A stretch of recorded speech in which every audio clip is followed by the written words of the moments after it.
Let me start recording. Yeah, well, here's a perfect example. So didn't start recording.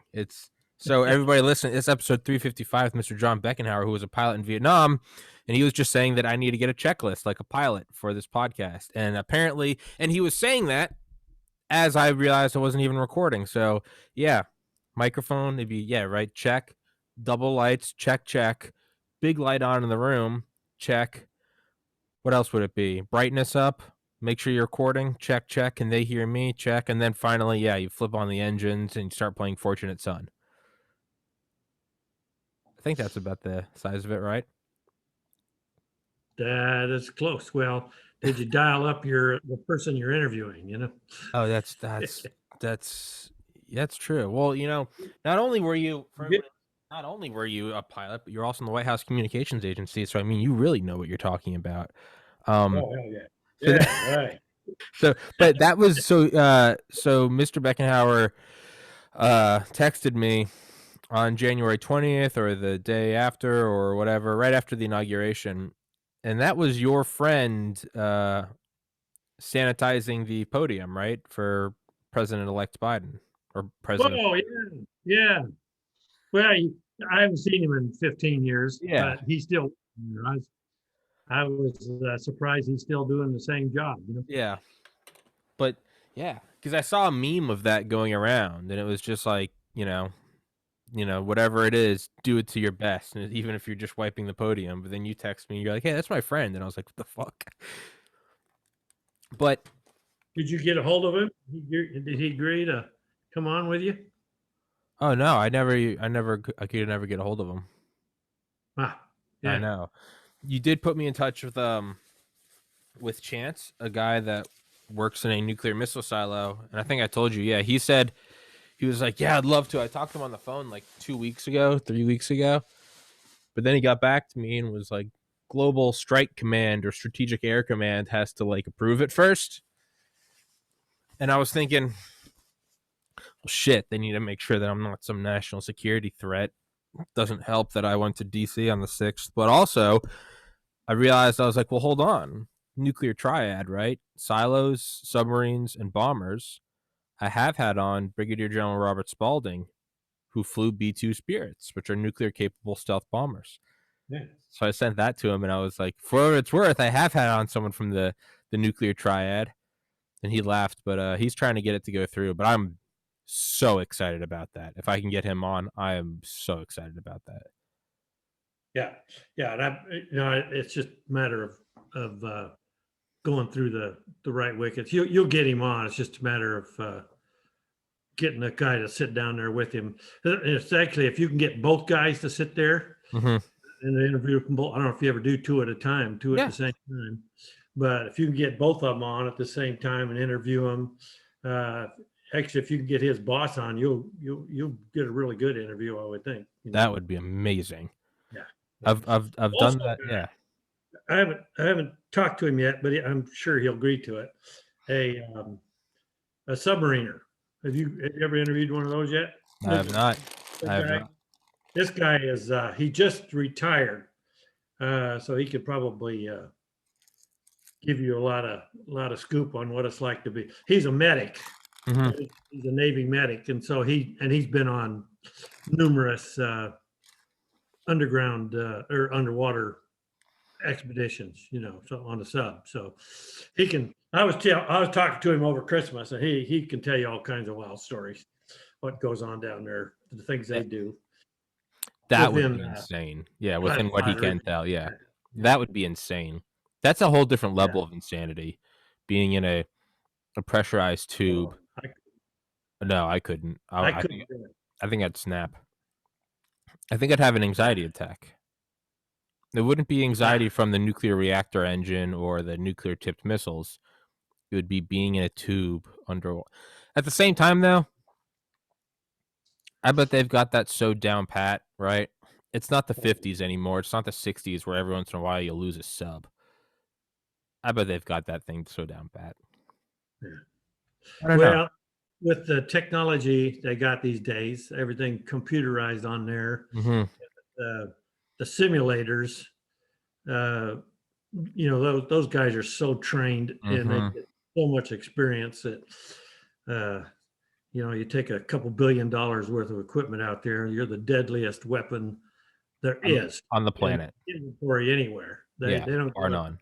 they don't send anybody out in those things. And the Very guy, true. the captain on board I mean, he's got unbelievable. He's got to So be as Yeah, I realized that because I've talked to like drone pilots who I've had on. Actually, tomorrow I'm having on two more drone pilots who are some of the original episodes I've had on here. Um, but I've had them on, and they're obviously respectable guys, right? But we goof around. Um, but I realized when I had on Spalding, it wasn't this whole right. When you talk to the drone guys, you kind of get that like a watered down. You get sort of the fighter jock vibe a little bit, which I love. I know that's what I would be. I would be that asshole. But talking to Spalding was like talking to those two was like talking to like teenage sons, and talking to Spalding was like talking to the father. You realized you're like, oh, the guys they put in the B2 Spirits aren't Tom Cruise. These are guys that, I mean, they are as high up as you get. That's a $2 billion plane, and I can only imagine being in a nuclear submarine with 16 SLBMs, each one with 10 independent reentry vehicles, each one of those 100 to 200 kilotons. When you're in that tube with more destructive power than World War II. Yeah, I mean, I guess you're right. You probably don't have idiots like me out there, right? or trigger happy either. No, no, no, not at all. No, you don't.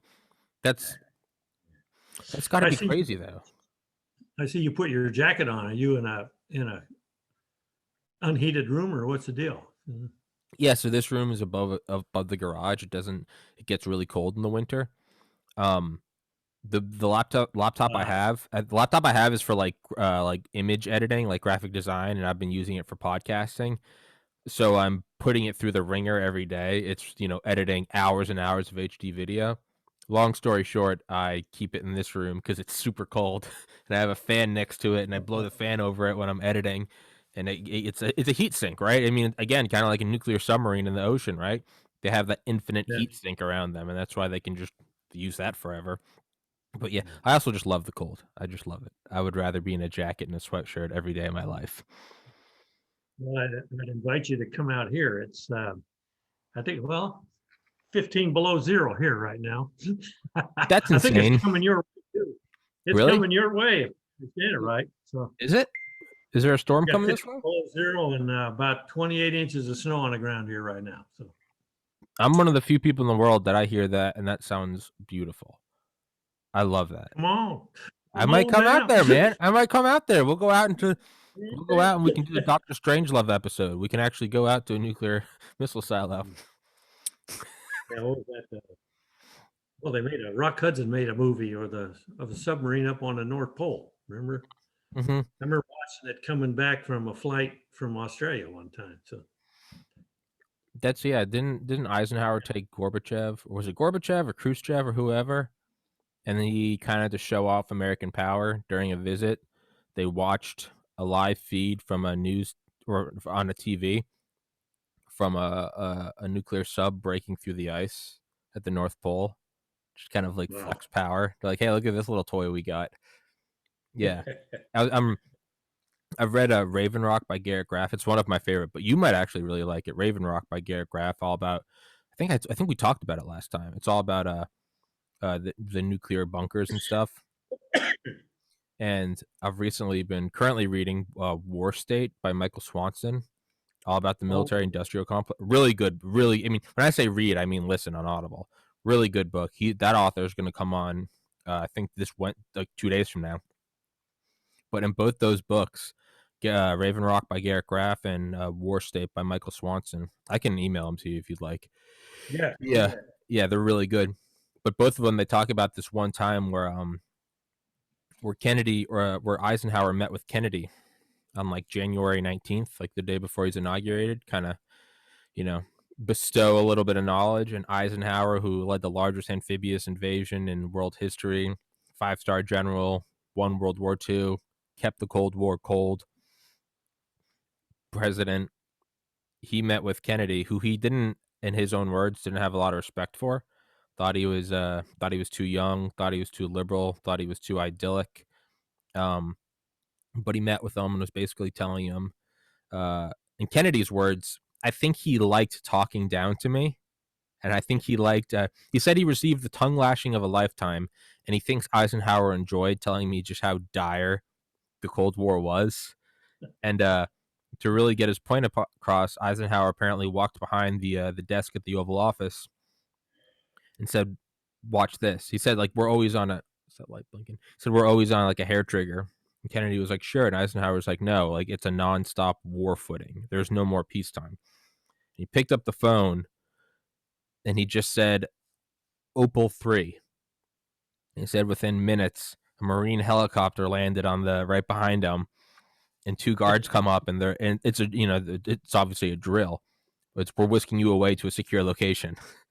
And then Eisenhower kind of waved him off, and he was like, "At any time, at any moment, any second of the day, these guys are going to grab you. They're going to throw you on a helicopter, and unless it's your wife or kids with you, armed men are going to keep anyone else from getting on that. Doesn't matter if it's your secretary; they'll shoot them." It's insane, man. Insane. Yep. That whole world of just really, yeah, that's just so interesting to me. The constant war footing that has existed really since the Soviets got their nuclear bomb. Yeah.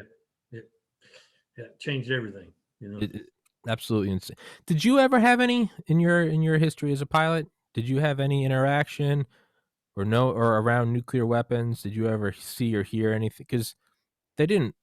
Well, they kind of wanted to use them in Vietnam, right? Not that I am aware of. I mean, we were so we had so outclassed them with any weaponry we had until the Soviets started bringing in their surface-to-air missiles. Mm-hmm. In the South Vietnam, the most sophisticated thing they ever had was basically the shoulder-fired Mm-hmm. grenade launcher Mm-hmm. that was shot against us. Mm-hmm. Bill Albright probably told you they got shot at with Mm-hmm. some artillery out from across the Cambodian border once, but there was no sophisticated weaponry whatsoever used in South Vietnam.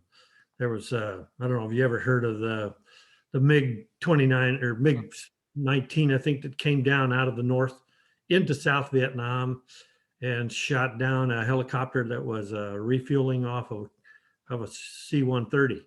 No. Yeah, it was right up near the border. Pretty hush hush, but actually they got tape recordings of it from Crown 6. So, the C-130s flew around and refueled the King aircraft, which was the Air Force air rescue helicopter. It was always in the air. And there was two of them that had come up to refuel off a C-130. And while one of them was sitting there refueling, there was one off of each wing.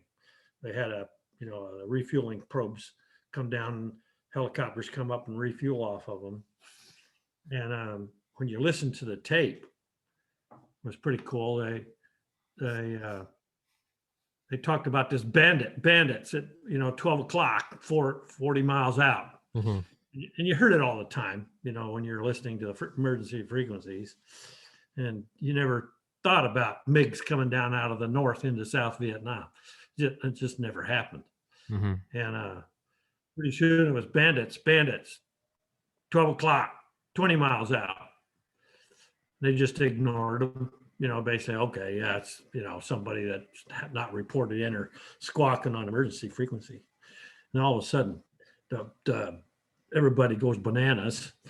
And they said, MiGs, and they fired a rocket and shot one of the, well, I'm sure he was aiming at the 130, yeah. all three of them, but he actually hit the Jolly Green, and of course blew him up right out of the sky. Jesus.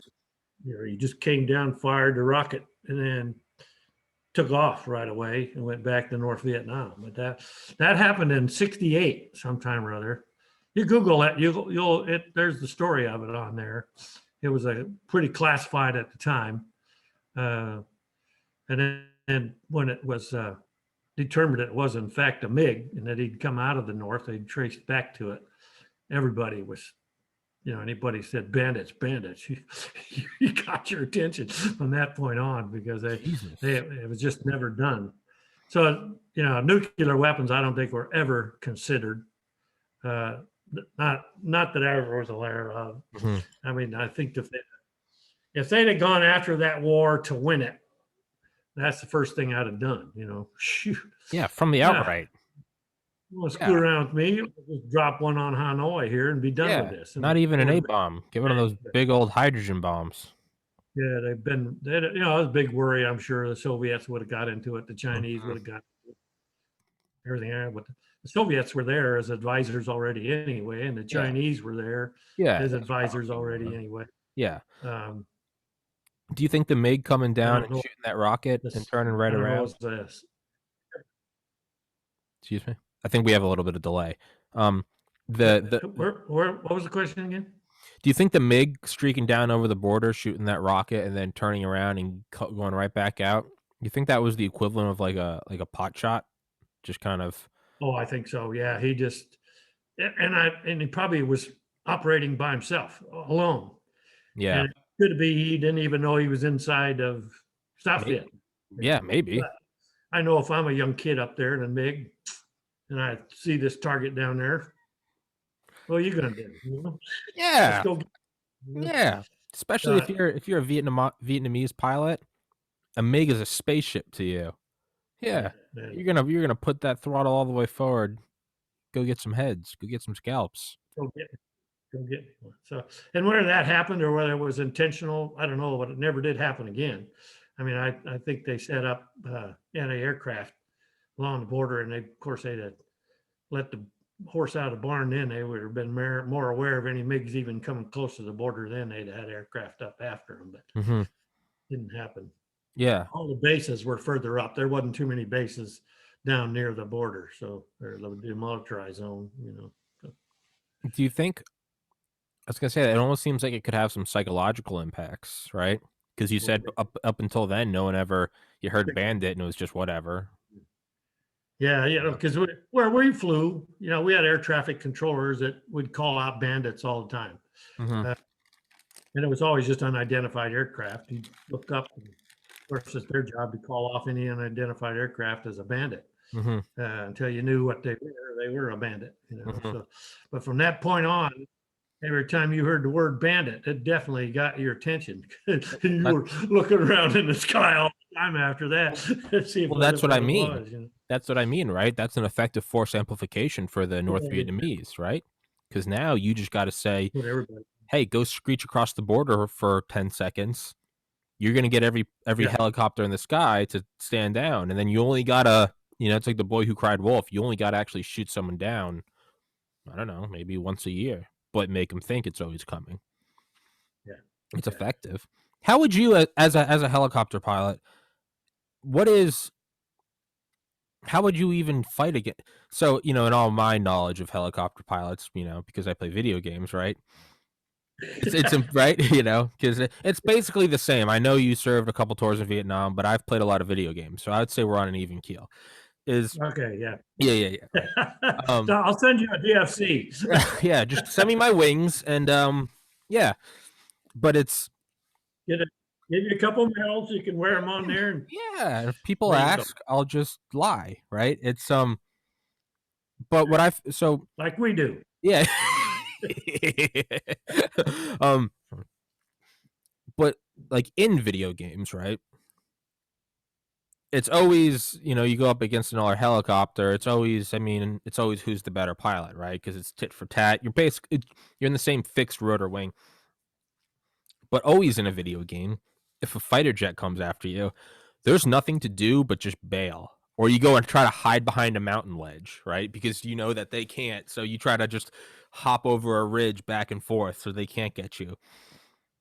In real life, because you were actually there, was there ever any training, or was it just kind of you hope it doesn't happen? Oh, that was never for taking on an aircraft. Not even taking on, evading. Yeah, evading. No, I never had 1 hour or a single minute of training on how to avoid a jet aircraft. I think I don't think I even thought about it. Mm-hmm. It was never an issue. So, Really? yeah. Yeah, I said the MiGs just did not come into South Vietnam. So. Yeah. What's the And most? I was probably 800 miles south of the DMZ anyway. So Okay. somebody would have intercepted a MiG before I got there, unless he came down through Cambodia and came in that way. That was the only way he'd have got toward us. But I said it was never an issue. I never thought about it. I don't think we ever gave it a moment's thought that we'd get shot down by a MiG. I was watching an interview last night with a former Ranger sniper, and he was talking about when he first went over to Iraq or Afghanistan in like 2008, and he was there for 2 years. He said it's a lot of times you can get beginner's luck, and he goes, which is dangerous because you start to get really cocky. You're an 18-year-old over there, right? You're a Ranger. You're the baddest of the bad. You're below Delta, but I mean, like, in his words, he's like, we pretend we're the baddest of the bad. But he talked about when he was first there, he was like, you can start to get a little cocky. He was like, I was getting like 5 guys a night on these missions when we'd go out, right? Granted, when they would go out, so maybe it's only every other week. But he's like, you get 5 guys, and he's like, you're feeling pretty good. And he's like, and then I remember we were pinned down by a Chechen sniper, and this guy was clearly better than me. And he was like, it was humbling because I realized he's like, we're doing volleyball with with snipers, and he's like, they come back. We were surrounded. It was like me and 3 other Rangers in this foxhole they had dug.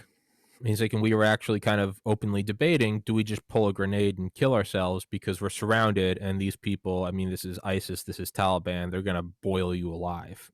And luckily they got out. But he goes, that was very humbling, and it turned me into a much better effective operator because I kind of had, I was cut down to size. Were there any, when you were over there, start to get a little cocky? You're going in, you're doing some airdrops, you're maybe hitting some people, you're like, I'm John Beckenhauer, I'm as good as they get. And then do you have a day where, like, the sniper goes, I remember I went back that night and I cried myself to sleep because I realized I almost died? Is there anything like that happened to you? Oh, certainly. Yeah. I think, number one, you come out of flight school, you're pretty dang cocky, there's nothing that the instructors couldn't throw at you at the end that you couldn't handle, But that's also by design, right?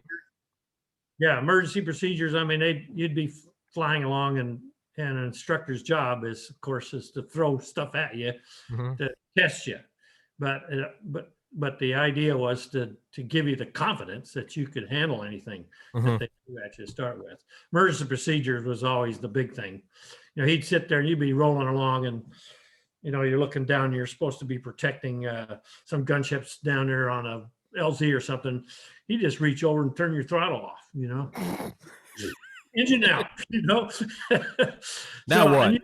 You've got just seconds to react to that. I mean, if you're under 500 feet, you're less than 8 seconds, you're going to be on the ground.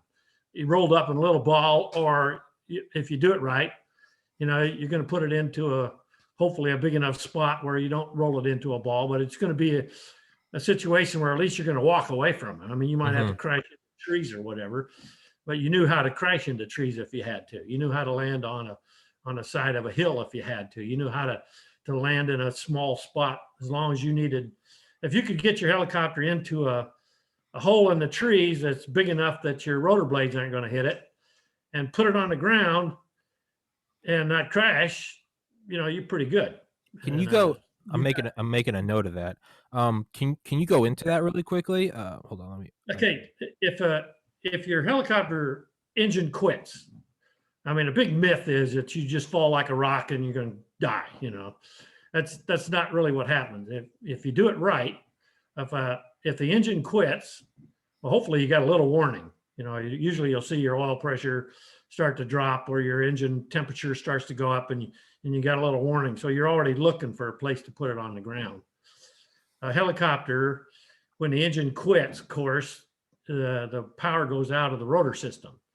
So to keep that power in there, you have to bottom your collective, which, well, best to describe it as it's like a fan effect. Your helicopter goes into a 60 degree to a 90, 80, 60, 80 degree descent. I mean, you're coming almost straight down. And the wind is coming up through your rotor, which keeps it turning.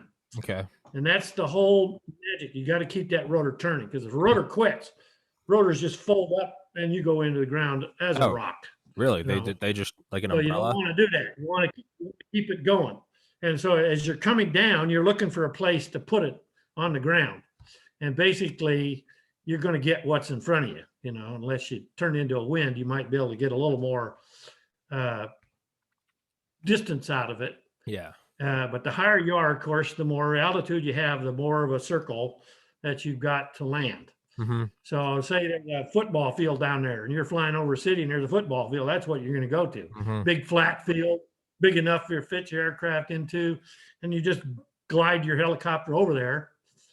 When you get just above the ground, which usually about 100 feet, you flare your aircraft, which pushes more air into the rock. You get the rotor going as fast as you can, because the more power you got into that rotor, the more power you have at the bottom of it to take out the velocity of the aircraft coming down. As you get 100 feet, you start to flare, you get the water or the air going into it. You get to 15, 20 feet, you start to pull in your power, just like you're going to take off. So it just slows the helicopter down, and you get it right above the ground. You'll level the aircraft off, and hopefully you set down to the ground with very little descent speed.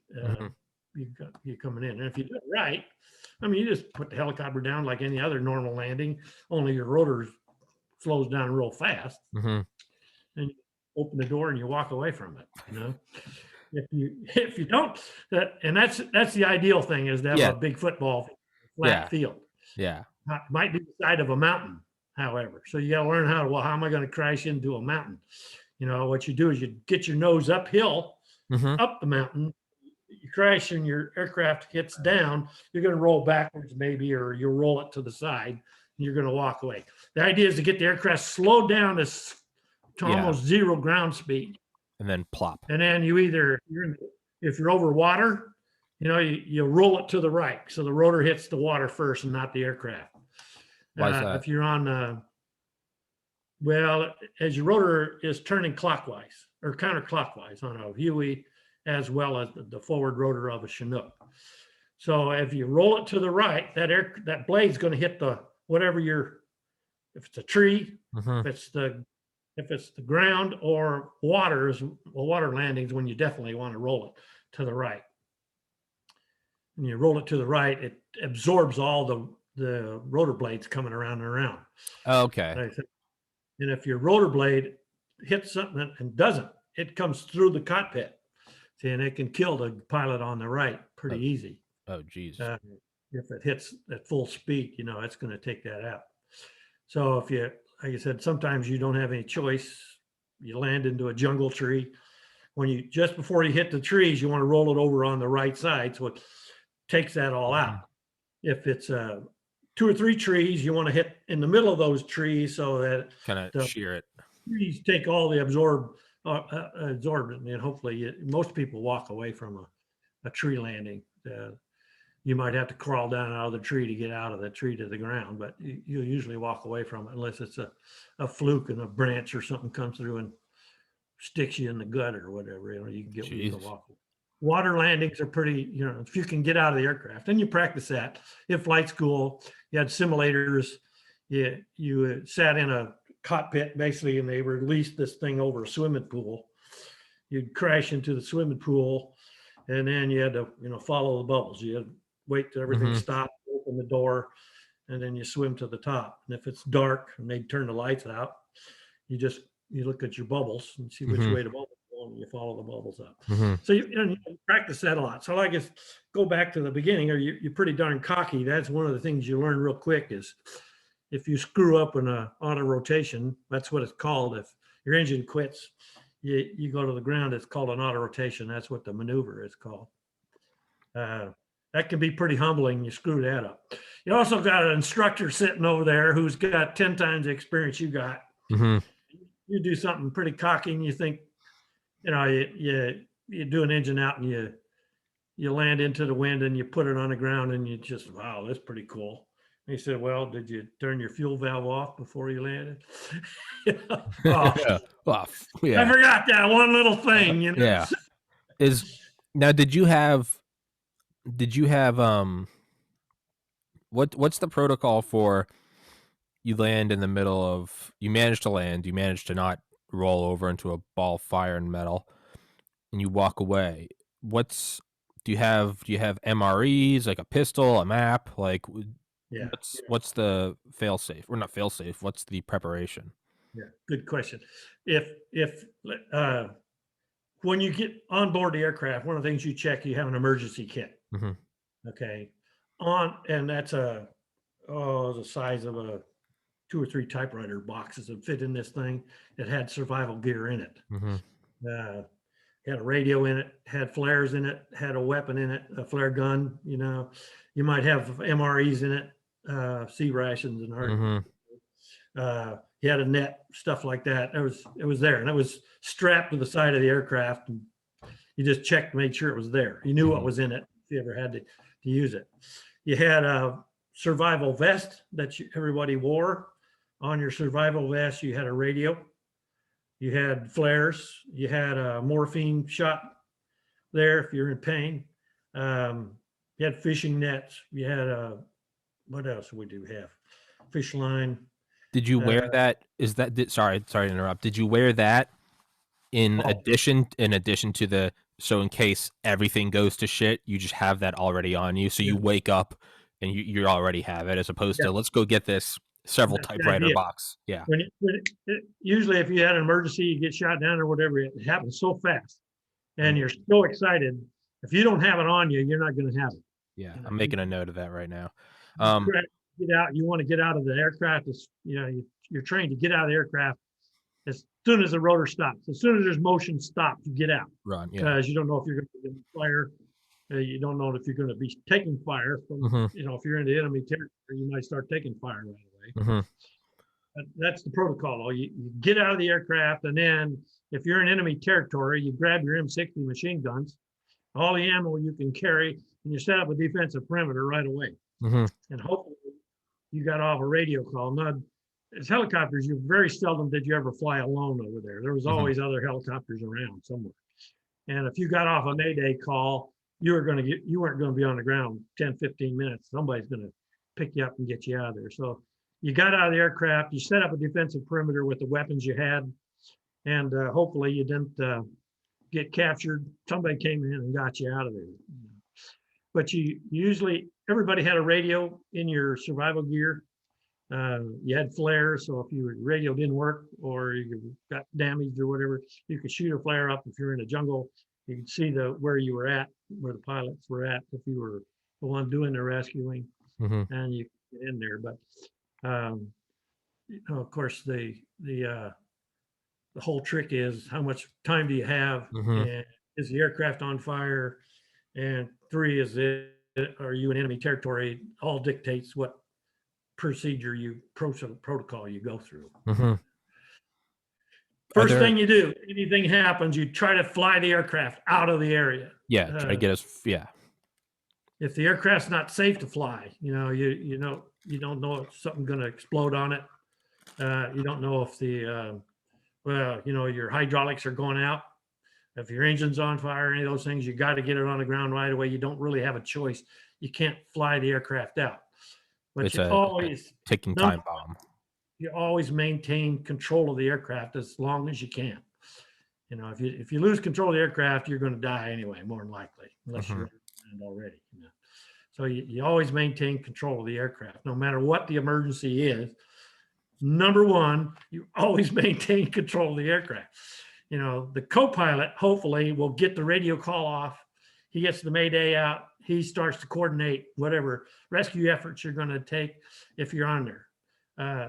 If you get to the ground safely, then of course everything changes. You go into survival mode after that. But I don't know how many times I was in an emergency of some sort.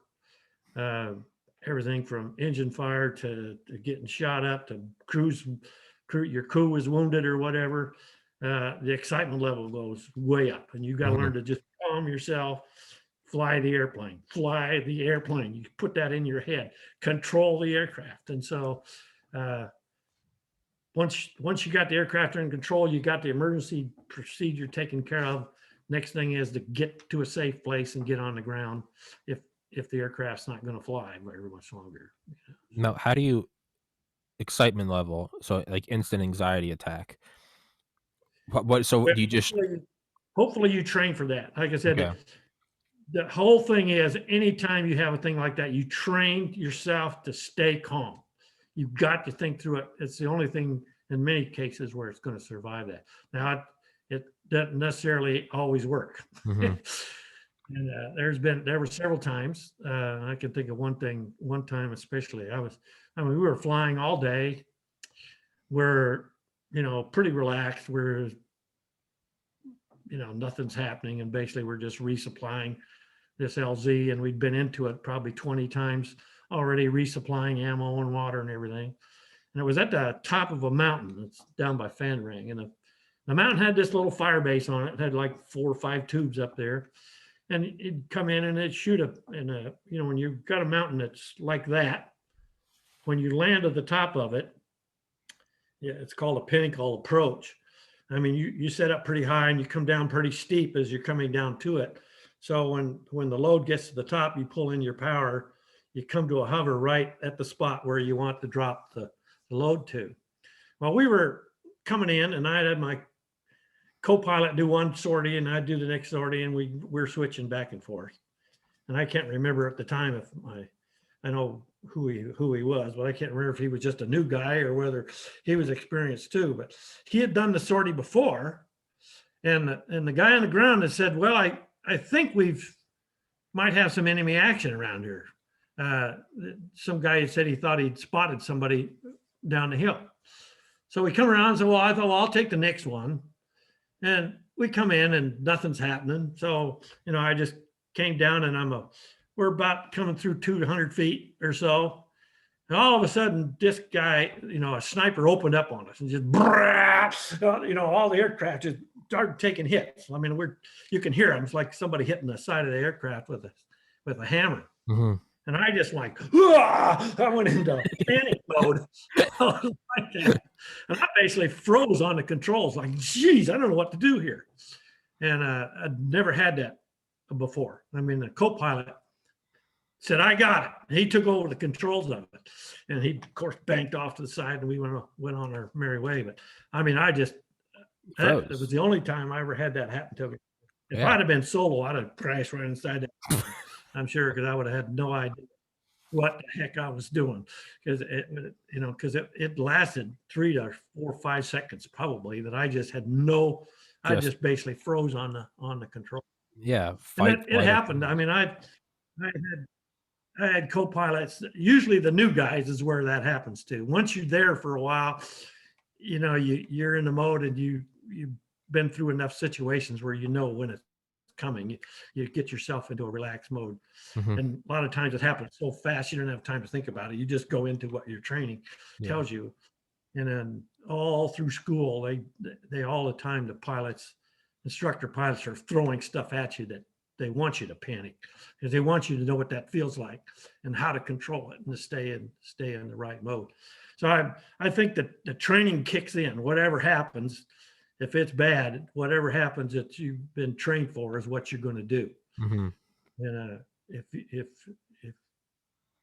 if it happens and you panic, it's not something that you're very proud of afterwards. You just like, I ain't got the right stuff for this crap, and you lose your confidence is what happens. Do you think that maybe going through that is necessary though? Like, how can you even know whether or not you have the right stuff until it happens? I've had on a Delta Force guy a ton of times, Dale Comstock. He was on here yesterday. He's a hoot. But like, he talks about when they would be working with the Indige, the Afghanis, because he would do a lot of covert things where their force amplification was using the indigenous peoples. And he was like, you'd be looking at these guys, and they'd They didn't speak a lick of English. They couldn't read or write. They had sandals. They just, they didn't use toilet paper. They're like just the most primitive. And you're like, what are these goofballs doing? He's like, and then like the bullets would start flying. And every once in a while, one of them, he was like, you would just see them. They would just turn into the most cool-headed Rambo. They just took orders and they just attacked the target. And he's like, I saw some indige who didn't even have matching sandals, like out courage some Navy SEALs.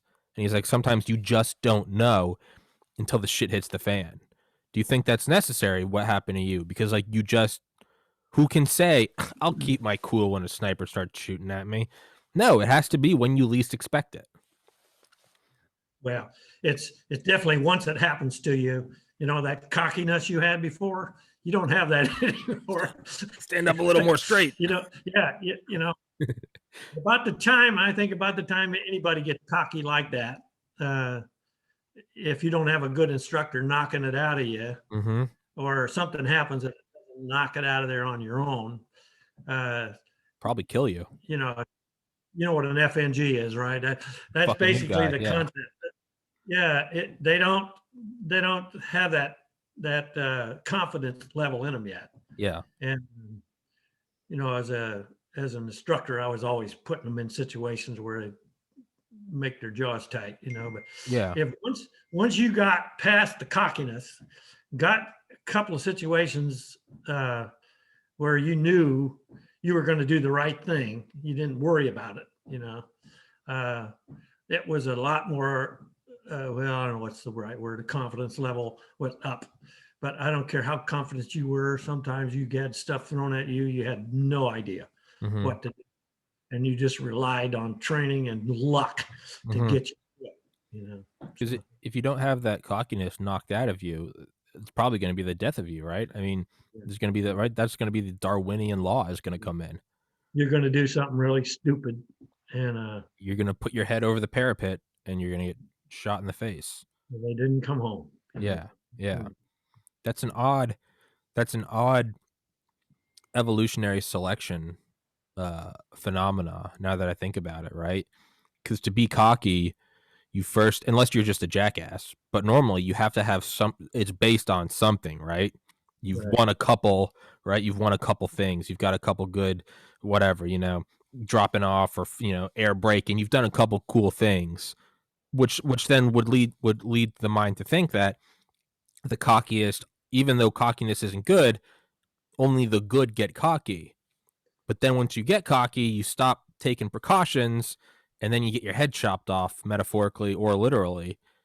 So it's a weird, do the shitty pilots end up surviving longer because they don't get that? I don't know what I'm talking about. Clearly I play video games and you're actually a pilot, but it's a confidence thing. The cockiness comes from confidence, of course, like you said, but there's a level where that no matter how good you are, somebody's going to be better. But all it takes is some sniper sitting down there that gets a lucky shot. Mm-hmm. And it might be the first bullet he ever fired. Mm-hmm. And so it's a divine intervention. Yeah. It gets out of a lot of times. Yeah. There was I remember in genetics in college we learned about they have all these like names for different like forms of evolution, different like phenomena and stuff. And it's like it's not always the most fit, and fit is like a genetic term, capital FIT, and it's like the most it's the most children that you bring to reproductive age or something. That's the definition, period. Not who's the tallest, who's the strongest. It's who brings the most children to reproductive age to where they can fend for themselves. And now it's politically incorrect, but I remember my professor, he would always tell us like the tale of like the gay fish.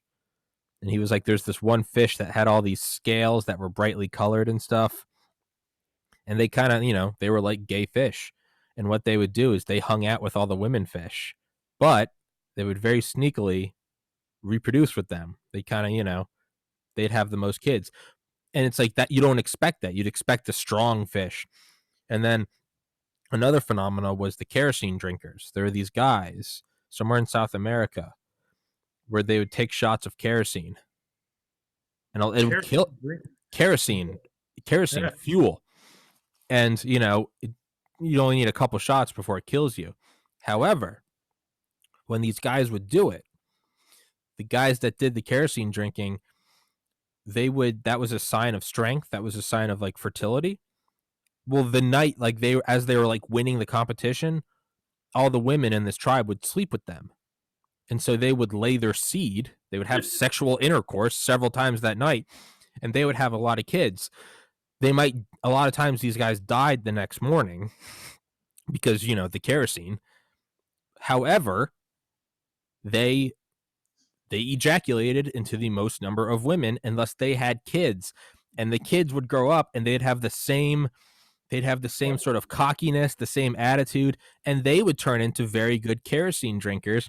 They would all fuck, and they'd have a lot of kids. So it was this weird counterintuitive thing where the guys that were drinking diesel fuel were actually having the most kids. And so this weird natural selection happened to where these guys, after several generations, could just drink diesel fuel. I don't know where the hell I'm going with this, but it's something to do with. How did we get from? I don't know. I don't know. We got from caisson to kerosene, but caisson to kerosene. But you know what? Something about where it's, I don't know. Maybe it does pass along. You become the best. I don't know where the hell I was going with that, but so I guess we'll just go back to a point we were talking about. I don't know how the fuck we got there. You're probably looking at me going, "Who the hell is this kid? Why who's listening to this and wants to stay with you now?" I guarantee you more people are staying with this, though, right? You got to throw them a curveball, right? You got to bring up kerosene and gay fish. That's what I'm going to say next, right? Hey man, Vietnam, kerosene, gay fish. It's a golden corral. It's a buffet. No one knows what they're going to get. Yeah. But let's just go back to a point we were talking about those. You get the cockiness knocked out of you. Well, you've probably heard it. There's old pilots and there's bold pilots, but there's no old bold pilots. Yeah. Yeah. You'll learn that before you get out of flight school, but then you don't believe it. But after you've had a few encounters, then you think, yeah, there's something to that, Yeah. We had one of I guess the best things that I got out of my tours in Vietnam was that when I first went over there, I told you I got Chinooks, and so when I got to Vietnam, I flew gunships for a while. But then when I got into the Chinook unit, when I was flying in the 335th, it was a Huey unit, all young pilots. There was no second tour pilots. Everybody there, and some of them had been there for a year, but they hadn't, and that were very experienced pilots, but they weren't second tour pilots. But when I went over to the Chinook unit, there was a lot of, probably a fourth of the pilots were W3s and W4, chief warrant officers, and second tour, third tour pilots. We had one guy, he was a World War II pilot, bomber pilot. Then he flew jets in Korea. And then he decided he'd switch over to the Army and fly helicopters, So this guy was 54 years old. And we called him Pabby, but he was the most experienced pilot we had in the unit. Then we had a couple 3 W3s. They were very experienced pilots too. And those were the guys you flew with for the first 25 to 50 hours when you got in country. They took anything out of cockiness out of you. Those guys, just as we used to say, we'd walk out to the flight line in the morning with a W4. He'd whistle, and the aircraft would come over and strap itself onto his butt, and we'd take off. Oh Jesus! Okay, so all right, someone like that, like they were so experienced, that the aircraft respected them instead of him respecting the aircraft. But anyway, they were your instructors, and so the pilots that flew in the Huey units didn't have that experience level teaching them. And so the Chinook guys, I think in 68, 69 anyway, by the time 70 came around, they were like me. They were teaching all of the top guns in the classes straight into Chinooks, straight over to Vietnam. And so by the time I came home, I was 21 years old and the most experienced and oldest pilot in the unit. There Mhm. wasn't any W4s around anymore to teach them. So Mhm. by experience level, I probably had as much experience, and the other IPs in the unit had just as much experience as the W4s did. So it was an experience level and a maturity level that we had versus some of the younger ones that didn't have the opportunity to learn from that kind of pilot level. That a lot of them killed themselves because of the stupidity things they were doing. Mhm. Have you I have you mean, when you take an aircraft, I saw this happen. Uh, a Huey pilot showing off, probably two 19-year-old pilots. I don't know the names of them. They thought they would fly underneath the bridge, showing off to the guys down on the ground. So they flew underneath the bridge where there wasn't enough clearance underneath the bridge. The rotors hit the rotor blades, and of course they went into a ball of flame and killed themselves. But why would you do that? Jesus. That was just stupid. But it was inexperience. You would an old bold pilot would never do that. The kerosene drinkers. Yeah, exactly. The same parallel. Well, there you go. You can use it now. There we go. It's. I was gonna say on a quick side note. I don't know if you've ever heard. There's an anecdote of Curtis LeMay walking up and down the flight line of some B-52s, and they're fueling them, and they're dripping, and there's fuel everywhere on the ground. And he's walking around chomping on his cigar, and someone says, it's Curtis LeMay. No one wants to tell him anything, right? I mean, this guy led the bomber formations over Japan, Strategic Air Command. He's the guy that would say, with a little more luck, the Cuban Missile Crisis could have been World War III. It's that guy. He was apparently chopping his cigar, and he was walking on the flight line. It might have been Vietnam, but what you said about like the W4 whistling, someone goes up to him and says, like, General, like you can't be smoking, like one ember, and this whole flight line is going to go up. And apparently he stopped, looked at the planes, and said they wouldn't dare. Yeah. They wouldn't dare Same catch kind of fire. thing. Yeah. Yeah. I was kind of, they wouldn't dare. And it's the Yeah. planes respected him. But Uh, so you sort of knock the cockiness out of them. Now,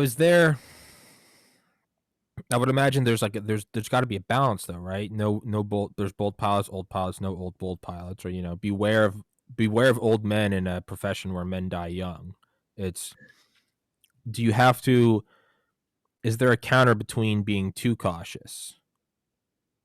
Like someone just, I'm not going to do that, or I'm not going to go fly that, and it's like, no, that's your job. You have to go do that. exactly. Oh yeah, that was a good question because there was, I guess to give an example, I was called magnet ass because we had pilots that would fly into anything, and they would put caution aside because the guy on the ground needed help. Okay. And we had other pilots that went home that had never taken a bullet through an aircraft the whole time they were there. Now, either that's luck or they don't have enough balls to fly into an LZ that they could possibly nut up at. Is it cowardice? Yeah. See, the idea was that the guy on the ground was the king. He needed help. You helped him. That's what you're there for. Yeah, he's fucked. But you had to use a certain amount of caution. I mean, I probably stepped over that line when I went in to Bill with the load with 4 gunships covering me. I probably shouldn't have done that. And I look back now, smart thing would to not done that, because there's no way that you're more likely. I mean, your chances getting in and out of there and being successful with the mission are pretty slim, But there was a lot of times where you'd start into an LZ, the guy on the ground would say the LZ's hot. So you say, well, what's hot? Are you taking mortars? Or are you just taking sniper fire? Is there one guy down there shooting at you? Or you got a whole company surrounded? Or are you taking mortars or rockets? Or what's the deal? And what are your chances? I mean, did the last helicopter get in and out all right? And what did he do? So you minimize the risk that you would do, and then you'd had to make a judgment call. Well, do I have a chance of getting in there and getting the load in or not? The medevac pilots were the ones that had to make that call more than anybody else. If somebody was wounded on the ground and you got called in, medevac pilot's going in regardless. He doesn't have much choice. If you got a wounded guy on the ground and he's going to die if you don't get there, the sense of urgency, I guess, was much greater than if I've got a load of ammunition and they've still got 5,000 pounds left. Do I really need to get in there right now or not? So I guess it's the circumstances that dictated. There was a lot of pilots, though, that could not conquer fear. They were just scared to death. Now, they could handle the aircraft all right, but if it came to enemy action and it came to being safe or completing the mission, they'd take safe over completing the mission any day. And not a lot of them were that way. I mean, under the circumstances, most of us got filtered out before they got out of flight school. They never got the wings. They knew what they were didn't have the right stuff. They quit, or one of the instructors saw they didn't have the right stuff, and you dropped them. By the time you got to Vietnam, there wasn't a lot of pilots, though, that lost it. I'd say in our unit, I can name you two of them right away. I won't say the names, but there's no way that they would have ever flown into any hot LZ. They were just, they didn't have the balls to do it. One of them, we put in the maintenance officer, and he flew aircraft around the traffic pattern, which was a pretty safe job for the most part, but he was a good maintenance officer, so don't put him out on the line. If you don't have the right stuff, don't put him in circumstances where they're going to kill somebody else and kill themselves and put the crew at risk because they don't do the right thing and they're not going to do the right thing. The worst thing that could happen is if the guy on the ground needed the ammo or whatever, and the pilot had the tool, the aircraft to do the job, and he didn't do it. He failed to do the job. That was that's what you call a coward, and you don't want that in the cockpit. Is there? I think, the circumstances dictate what you do, but also if you don't have the balls to do what you're supposed to do, you can't do the job either. So I mean, either way, it's bad. So. Yeah. Now, is there any is there like a cold, a sort of cold calculus where you have a pilot that is willing to go in? They're not cocky. They're just they're a talented pilot. They're not a coward. It's a medevac. But what if this is your only medevac pilot and it's for a soldier that's on death's door, and it's one soldier, and if this pilot gets shot down, you're going to have to send in? Is there any times where someone higher up goes, don't do it? It's because, I mean, you can't it's like why they didn't send in more Black Hawks in Mogadishu, in Somalia, because it wasn't a cowardice thing. It was just hey, if we lose another one, we're going to have to send in another rescue team, another SEAL team to go put thermite in the avionics, which are classified. We're going to lose more pilots. Sometimes there is a calculus that you kind of have to be the detached, cold general to, make that call, right? It's like, Eisenhower knew what D-Day was. You get 50 people killed to rescue one person. That's what I mean. Who makes that call? Because it's very, it's very easy to, because you obviously can't say that, because everyone needs to believe that they're not going to be left behind, right? I'm not going to go join them. Granted, there's a draft, it's different, but I'm going to be less, me, the 30-year-old, hot-headed guy. If you're telling me, yeah, we don't always go get everyone, well, now I'm going to start having some doubts. Like, is there a balance between that? I mean, it's an incredibly difficult thing to call, but, we see it right now with COVID and ventilators, right? In Italy, who gets to live? 95 with a pre-existing condition, 25 healthy as a horse. Who makes the call? Somebody's got to make that call. Yeah. Almost in most circumstances in Vietnam anyway, you had what's called a Charlie bird, a command and control, and all especially combat assaults, where the chances of getting shot at and people getting killed are much higher than just normal day-to-day ash and trash.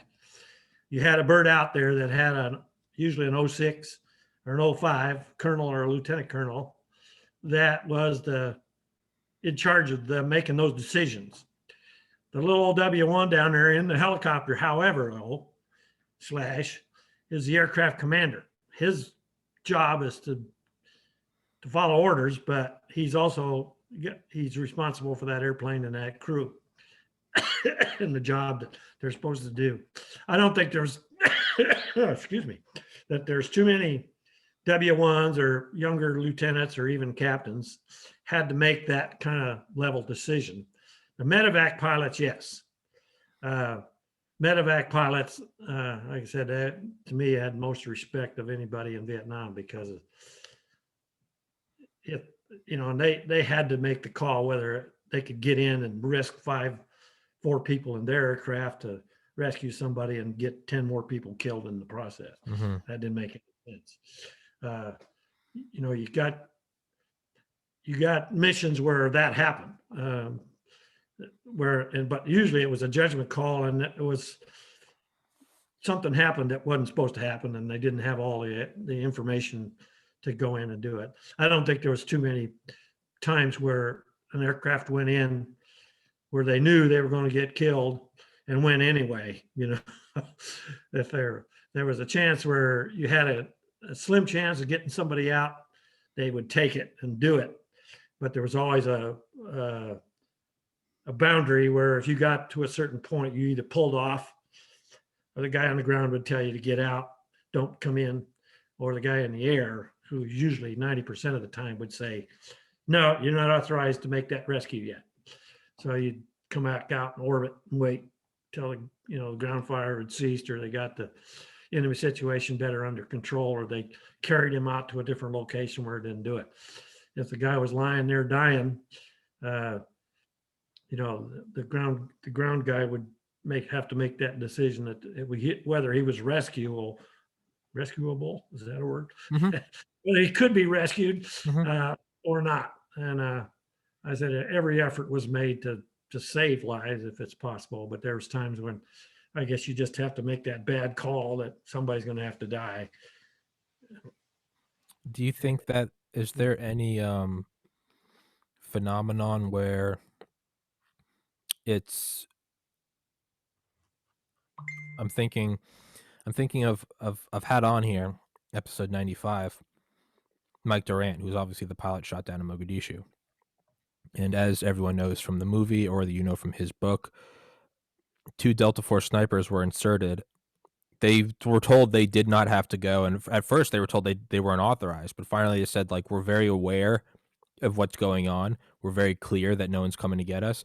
But it was Gary Gordon and Randy Shukart, the 2 Delta Force snipers that went in, and I think those 2 went in, and I think they killed something like 25 Somalis, which actually did save Mike Durant's life, because a lot of people think, well, the mob went to get him.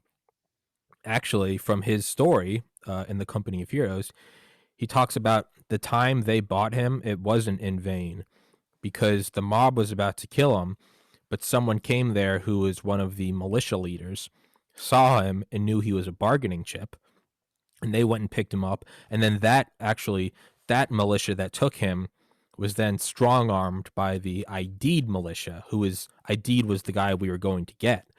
They found out that this sort of lesser gang had Durant, and they just showed up and said, like, give him to us or we're going to kill you. The point is, though, is they were getting ready to kill him. In the movie Black Hawk Down, they take the butt of a rifle and they hit him. Mr. Durant talks about in his book, in the Company of Heroes, what it actually was the severed arm of one of the snipers, and he kept that to himself for about a decade. But they beat him with that. but that time that they bought him was enough time that just through sheer odds or luck, one of the people in the crowd wasn't just this crazy they were chewing khat, K-H-A-T, and amphetamine, these crazy cat high Somalis, but rather it was someone from a militia that was like, ooh, that guy's valuable, don't kill him. So there was an actual, these guys didn't die in vain, Mr. Durant. They Yeah. gave time, yeah. Yeah, and then and he also went on to help teach tons of courses up for being a downed pilot and how to survive 13 days. So there actually was this massive benefit from Randy Shugart and Gary Gordon, who both received the Medal of Honor posthumously for doing that. But back to the original thing, is these were guys that they knew that it was a death sentence, but they're also, as Mr. Durant says, they could shoot a raccoon on a roller coaster. Like, that's how good they were. So there's also this level of maybe not cockiness, but also like, I mean, we're gonna take a couple guys down with us, right? Yeah, we could, yeah. Yeah. So something like that though, where it's almost a voluntary, like you don't have to go in there, but they chose to anyway. What is that? Is that guys that have a death wish? Is it guys that are just either we're gonna die or he's gonna die, and it's one or the other? So let's just, I don't know. Is there something like that? Well, I can give you a reference to one. We called him Combat Ernie. Combat Ernie would, he was a young pilot, and he's one of these guys that, he was out for glory. He would, if we get mortared at night, he'd strap on all his combat gear and run down to the perimeter with his M16 and try to find somebody to shoot. That was, the rest of us are all hiding in the bunker. Like, Yeah. let the infantry do that. That's their job, not their combat. And Ernie'd go out there and do that stuff. Ernie, so he had a judgment.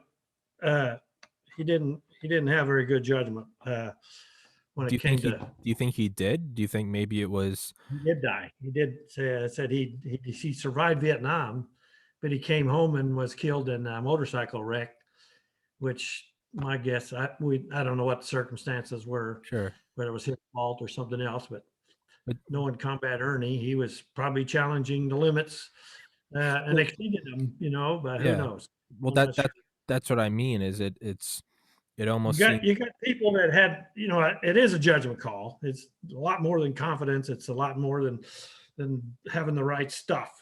It's knowing when to have the right stuff, and having a good sense of balance between confidence and judgment. Well, what is the right thing, and then doing the right thing. are there? Do you think someone like Combat Ernie is? Do you think that they were just more willing? Is it you're more willing to die? It's almost like Lieutenant Dan from Forrest Gump. Like, damn it, Gump, why'd you leave me out here? I was supposed to die. I mean, I'm just looking at it from, maybe you're out there, you're defending your brothers in arms, and you're just like, you know what? I'm not going to turn down anything, and if I die, I die. But maybe those are guys that, I'm speaking out of turn. Maybe those are guys that were just, this was their life. When they come back, they're like, I'm going to be pushing the limits anyway. Maybe it's Combat Ernie in a motorcycle, so might as well die on the battlefield. Yeah. I don't know. I'm a 30-year-old who's never seen combat. Yeah. The problem with a guy like that, and you put him in a cockpit with five other crewmen. Okay. He doesn't belong there unless he's got somebody really experienced that's controlling him. Yeah. An aircraft commander has got a lot of responsibility, and if he's a Combat Ernie type, where just throw caution to the wind and we're just going to do this stuff, and it's just stupid. He would the kind that did stupid stuff, and he came up for check rides twice to be aircraft commander, and I threw stuff at him just to make sure he knew how to do it, and then I made sure he couldn't do it. Yeah.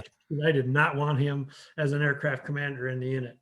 And when I went home, one of the other instructors came down from another unit, gave him a check ride and passed him, not knowing his background and that evidently he got to be aircraft commander. And he did it for one mission and did something stupid and got grounded. He never flew the rest of the time he was there. So yeah, that was a bad deal. They said he was, problem is he should have never gone to flight school. He should have went to an infantry unit and became an infantry officer. He'd have been a great sniper out there by himself, probably doing really something he'd love to do, you know. Really pushing the limit. He was in a wrong spot. Yeah, he would have been a great solo sniper. A super colorful character. I mean, I write a book about Combat Ernie and stupid things that boy did. I'd read that. I'd read Combat Ernie by John Beckenhauer. One of the things Combat Ernie did was there was one day he wasn't flying, and I came home, and as I come around the operations tent, and I'm walking past where I'm headed for my room, Combat Ernie's got this board. He'd taken some C5 out of a, what do you call those things? The landmines, Claymore mine. He'd taken one of them apart and taken the C4 out of it, and wanted to see how explosive it was. So he stuck it on the ground in front of him and had this 8-foot 2x4 and was going to drop it on the C4, see if he could make it explode. I came Christ. I took that 2x4 and hit him upside the head with it. I mean, if that thing would have exploded, it'd have blown that 2x4 to bits and probably splintered shrapnel his brain, you know. He had no idea that was a stupid thing to do. He was just testing it out, see if he could get a little firecracker bang out of it. You know? I mean, okay, I can see where now it's like, yeah, it's detrimental because now you're putting the lives of others at risk. He could kill himself and everybody else around him, you know, for his stupidity. But that was just one of the things he did. I could go on for, like I said, I could write a book on some of the fucking Combat Ernie. He would, maybe you'd want him as like a Oval Office security. He's someone that will take a bullet, right? I think that's, you don't want him piloting anything. You don't want him with explosives. You don't want him on anything covert. I think you want Combat Ernie. I think Combat Ernie stands within 3 feet of the president at all times. That's who I think you want. I think you want Combat Ernie. There is a time. Well, I'm not sure if he was ever a hero, because they never put him in a place where he'd want to be a hero. But my guess is he probably wouldn't have the balls to jump in front of a bullet anyway, you know. Maybe that's. He might. I don't know. Maybe. He might, you know. That's. I think you want or. You see the personality in movies all the time. It's kind of funny because there's that character is in Platoon. Have you ever seen the Platoon? Yeah, there's the character. One of those characters in there is Combat Ernie. I said that the stereotype is there, and he'd seen too many movies, I think, and kind of warped his brain on what he was supposed to be like. I don't want to speak too badly of Combat Ernie because his brother might be out there somewhere and be listening to this and say, "Wait a minute, I know who that guy is." He'll come get you. He'll come get you. Yeah, come after me, you know, for talking badly about it. I think Combat Ernie would have done well in the CIA in like the 50s and 60s because there's this, it's in the book A Legacy of Ashes, which I didn't know until I read this book like 12 years ago. I didn't know until 2 days ago that quote is from Eisenhower. What's the history of the CIA? It's a legacy of ashes. But he said in Legacy of Ashes, the book, it's late 40s with OSS. Well, OSS was disbanded. CIA 50s and 60s, dropping guys behind the line at the Iron Curtain. They said it was it was like one of the highest mortality rates in like anything because you'd send in 20 paratroopers a day for 30 days and you'd only ever hear from one of them. It was a death wish. Jeez. Maybe that's what Combat Ernie was meant for. Yeah. You go drop Combat Ernie in Siberia and you say, "Hey, go figure out something." Yeah. I don't know, man. Maybe you clone a Combat Ernie. I don't know. Right? You know what Combat Ernie would have done? Yeah. He would have drank kerosene. He would have drank kerosene. Stereotype character. What was the other? Catch-22, that movie or in the book? Yeah. The pilot. Major, you know, Major in that movie. That's Combat Ernie. I bet Combat Ernie could take a couple shots of kerosene. Oh yeah. Oh yeah. He'd be the first one in line. I bet Combat Ernie is a direct descendant of the kerosene drinkers. Somehow ended up in the U.S. Got all their DNA in him. Yeah, someone had a child, and that child, I don't know, just somehow ended up in the United States. Perfect. That was Combat Ernie. Yeah. If you actually have a lot of Combat Ernie stories, we can set up another podcast episode where we just do Combat Ernie stories. I would love that. I'm not kidding. We can schedule it today. We'll figure out a date. I'd have to do some thinking on that because I'd probably be a 15, 20-minute segment. It would, I don't have a whole lot of, but I could gather up a bunch of other, the thing I'd have to, I thought when I wrote this book, if I was write a chapter in a book would be about Combat Ernie and use his character, the stereotype as an amalgamation, all the stuff that all of us had done that was stupid, and put Combat Ernie in charge of that. Well, that's actually what they do with a lot of stories about classified things. Is they make one character that's actually apparently the movie Zero Dark 30. Apparently, the woman is actually she's an amalgamation of like 12 different people, and it's a way to actually hide names and events and stuff. But I mean, if it's a 20-minute segment, is it a handful of stories? Oh yeah, I mean, there's my dumbass boat story. There's the he stole a boat once. Don't tell it right now. What I'm saying is you can tell a story. Put them together, and then we'll have do a segment of it. Yeah, well, that's what I mean. Is because I never stop talking. I never shut up. So you can tell a story, and then I can comment on it, and we can do another. I bet we could stretch that out into a podcast. Yeah, we might be able to do that. I'll give that some thought. I'm dead serious. If you need to change his name or something, and you don't want his surviving relatives to know, that's fine. I get it. Yeah. Well, I won't mention his last name, but yeah, just don't do that. Yeah, don't. The title's just going to be Combat Ernie. Combat Ernie. Yep. That's what. Yeah. I am absolutely excited for that. Combat Ernie. Maybe that will become a series. Well, I'll get on all the military guys I've had on this podcast. Come on and tell a story of someone that did something stupid, or maybe something you did, but you can just call it Combat Ernie. Just give him a name. Maybe we'll just do like a 30-part series. I'll get on Delta Force guys, get on the submariner, get on pilots. Yeah. Tell your stories, Combat Ernie. The stolen boat story is one I'd have to tell, because that was. Don't spoil it right now, because that's going to be the opening of the Combat Ernie story. Combat Ernie, Jesus Christ. So I don't know. I guess we'll save that. I'm thinking about. No, I think we'll save that. You have anything else? I was going to say we can wrap this one up and we can schedule a Combat Ernie episode. Well, I was going to talk a little bit about some of the missions that we did over there, but absolutely, no, let's do it. Let me use the restroom real quick. I said my favorite story I like to tell is I got to fly with John Wayne one time, and it was. Let's do. Hey, I'm gonna use the bathroom real quick. But let's do it. Yeah. No, I'm down for more stories. Let's do it. Yeah.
Best name ever. Combat Ernie. Combat Ernie. It's the best. That's the best name ever. He was the shortest pilot in the unit. He's like 5'2". That's awesome. That's exactly how I imagine Combat Ernie. 5'2". I feel like Yeah. Ernie. I feel like he carries around like a 500 Smith and Wesson. Maybe he wears a Claymore as a belt buckle. He had a pearl-handled pistol. Oh yeah. That's exactly. He's reincarnated George Patton. He's George Patton as a Vietnam pilot. He'd carry two rifles with him. Really? Dash him in the cockpit. Oh yeah, I said. Oh, save it all. Save it all for the Combat Ernie episode. I love this. But yeah. So yeah, this with John Wayne. This John Wayne story. When well, I'll start from the beginning. I was sleeping. It was about 4:00 in the morning, and it was my day off. I wasn't going to be flying that day. The guy comes in, the night guard, and he wakes me up and says, "You got a VIP mission today. Takeoff is in an hour." So, oh crap! VIP missions usually. What that meant was you're going to be flying reporters around, and you take them out and you drop them somewhere and you sit and you wait and you wait and you wait and you put in a long day and you get about 2 or 3 hours of flying time and that's it. Yeah. You get some obnoxious reporter that's going to write a story that's stupid and not the truth anyway. Yeah. They haven't changed any since then. Yeah. You're an Uber driver.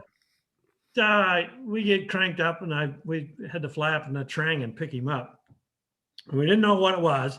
We just knew we were supposed to pick up this VIP at the operations shack up at 5th Special Forces in the Trang. So we fly up there and it's dark and we were taxiing in and the shack that I was supposed to pick these guys up at, totally dark. So I'm thinking they're not even out of bed yet. I got to get up early and go up here and I'm a little ticked. I'm having to fly on my day off and everything is going wrong, and I turn on the landing light. We're taxiing in and we're maybe 30, 40 feet away from the shack, getting up pretty close. And I flip the landing light on and shine it over there. And sure enough, the door opens up on the shack and these guys come out. And I can't show you here, but just by the way they were walking toward me, I looked at this guy and I keyed my flight engineer and I said, "Look who's coming." And the flight engineer says, "Oh my God." It's like, that's John Wayne. It's John Wayne. You could tell just by the way he was walking. And he was coming out and he was in regular fatigue, Army fatigues. And there was, I don't know, 10 or 12 other guys with him.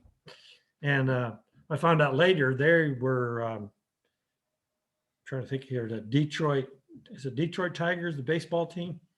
They were whoever the World Series champions were that year had come over with him. And I was on my mission sheet. We're supposed to pick these guys up and take them out to a number of places and then come back home with them at late whenever they were done.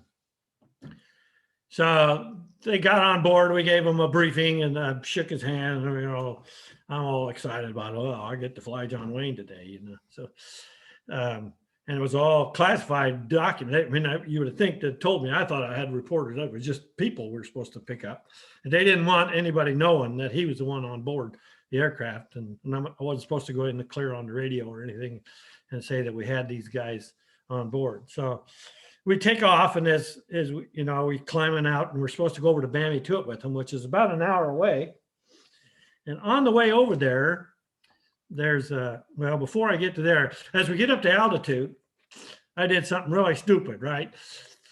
As an aircraft commander, you never allow anybody to fly the aircraft except a qualified pilot. I mean, that's rule number 1 in the Army. So you never let your flight engineer, or your crew chief, or some civilian or anybody just jump in the cockpit and fly. Mm-hmm. You just never did that.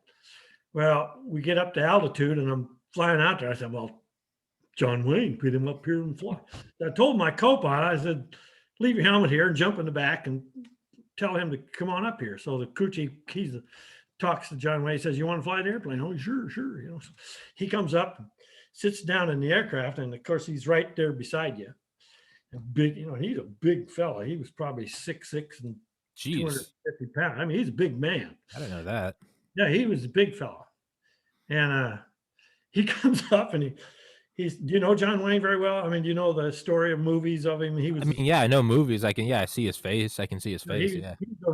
he was a real rock star. I mean, Yeah. he's No, like I mean, yeah, superstar. Balboa of his day. You know, he Yeah. was, he John did all Wayne. Yeah. patriotic movies, and he's, you know, a cowboy western, and Yeah. he's a Yeah. big No. hero. Man. Yeah. You No, know, he was huge. he Yeah. walked on water. You know, as Yeah. far as I can't believe it. I'm sitting here beside him. You know, Yeah. and I'm actually get to meet him. So anyway, he sits down in the seat, and you know, and the aircraft's so loud, you got to put a helmet on in order to talk to each other. One thing. So I motioned to him to put the helmet on. So I said, buckle in. So he buckled in first, and then he reaches up and he pulls his toupee off. And I didn't know John Wayne wore toupee. You know, I'm looking at him like, what in the heck? John Wayne, where's the toupee? And he sticks it into the helmet bag beside him. And I said, okay, put the helmet on. You know, so he puts the helmet on and pulls the mic around the front. And I introduced myself, and we start talking. He's just a down home boy. And he asked me where I was from. And he said, well, you know, I'm from Nebraska. He says, oh, is that right? He says, I'm from Iowa. And Winterset, Iowa. Well, I know where that's at. You know, that's just 200 miles from where my own is. So he grew up in there. He said, oh, yeah. So we BS'd about farming and all that. And I said, well, you want to fly the airplane? He looked at me and said, well, I don't know how to fly this thing. I said, what? John Wayne doesn't know how to fly an airplane?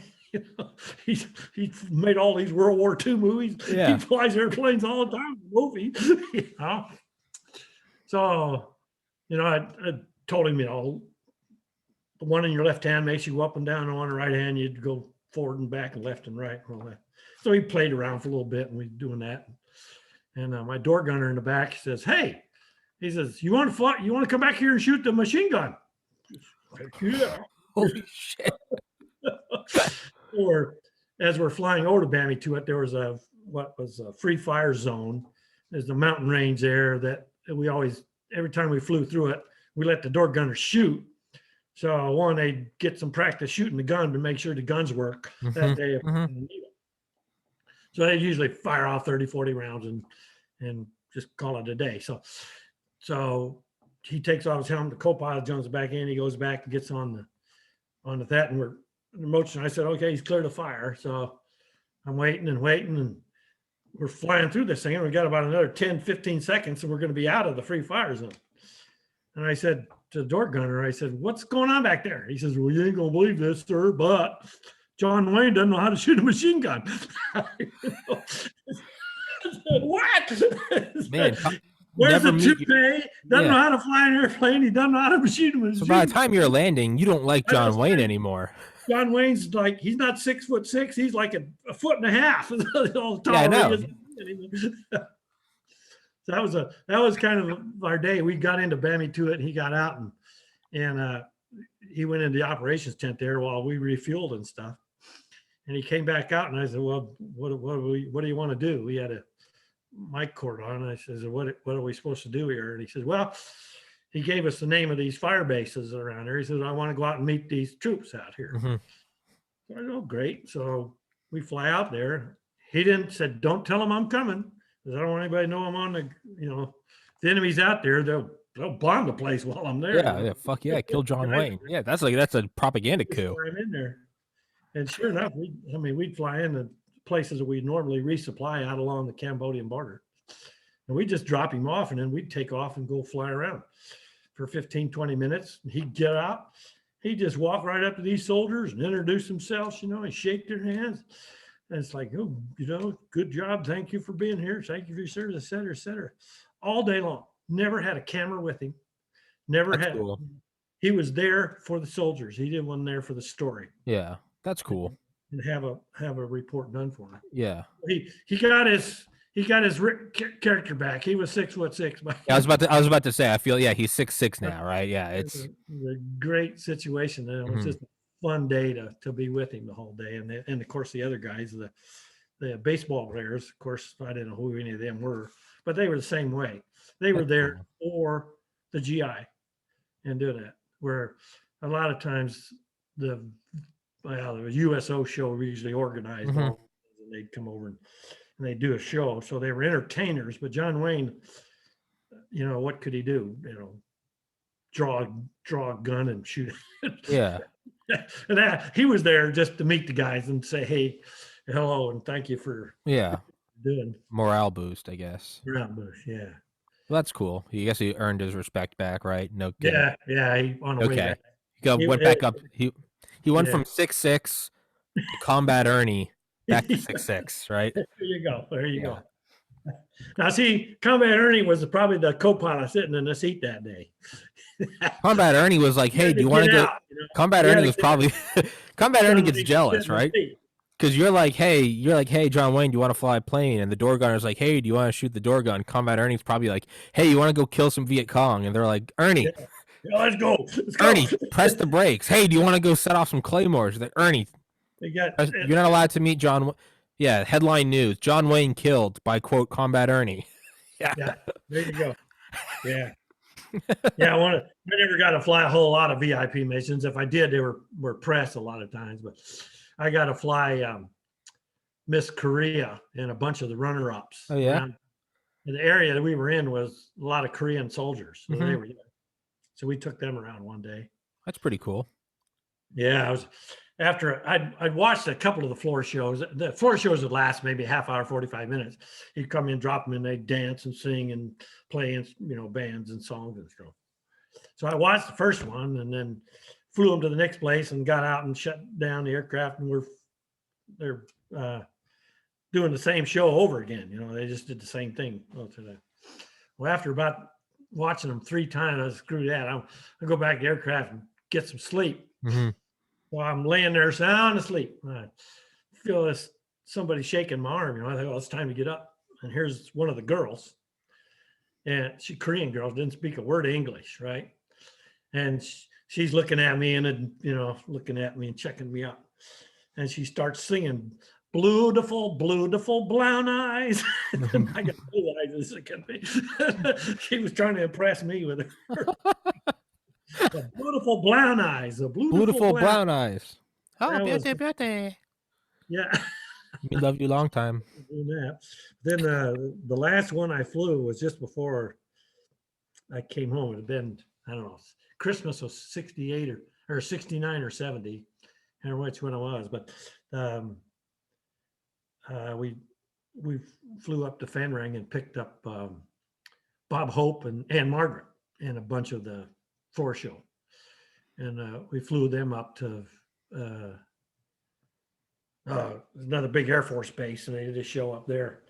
But after the show, then the USS New Jersey was off the coast, and we were supposed to take them out there, but they didn't.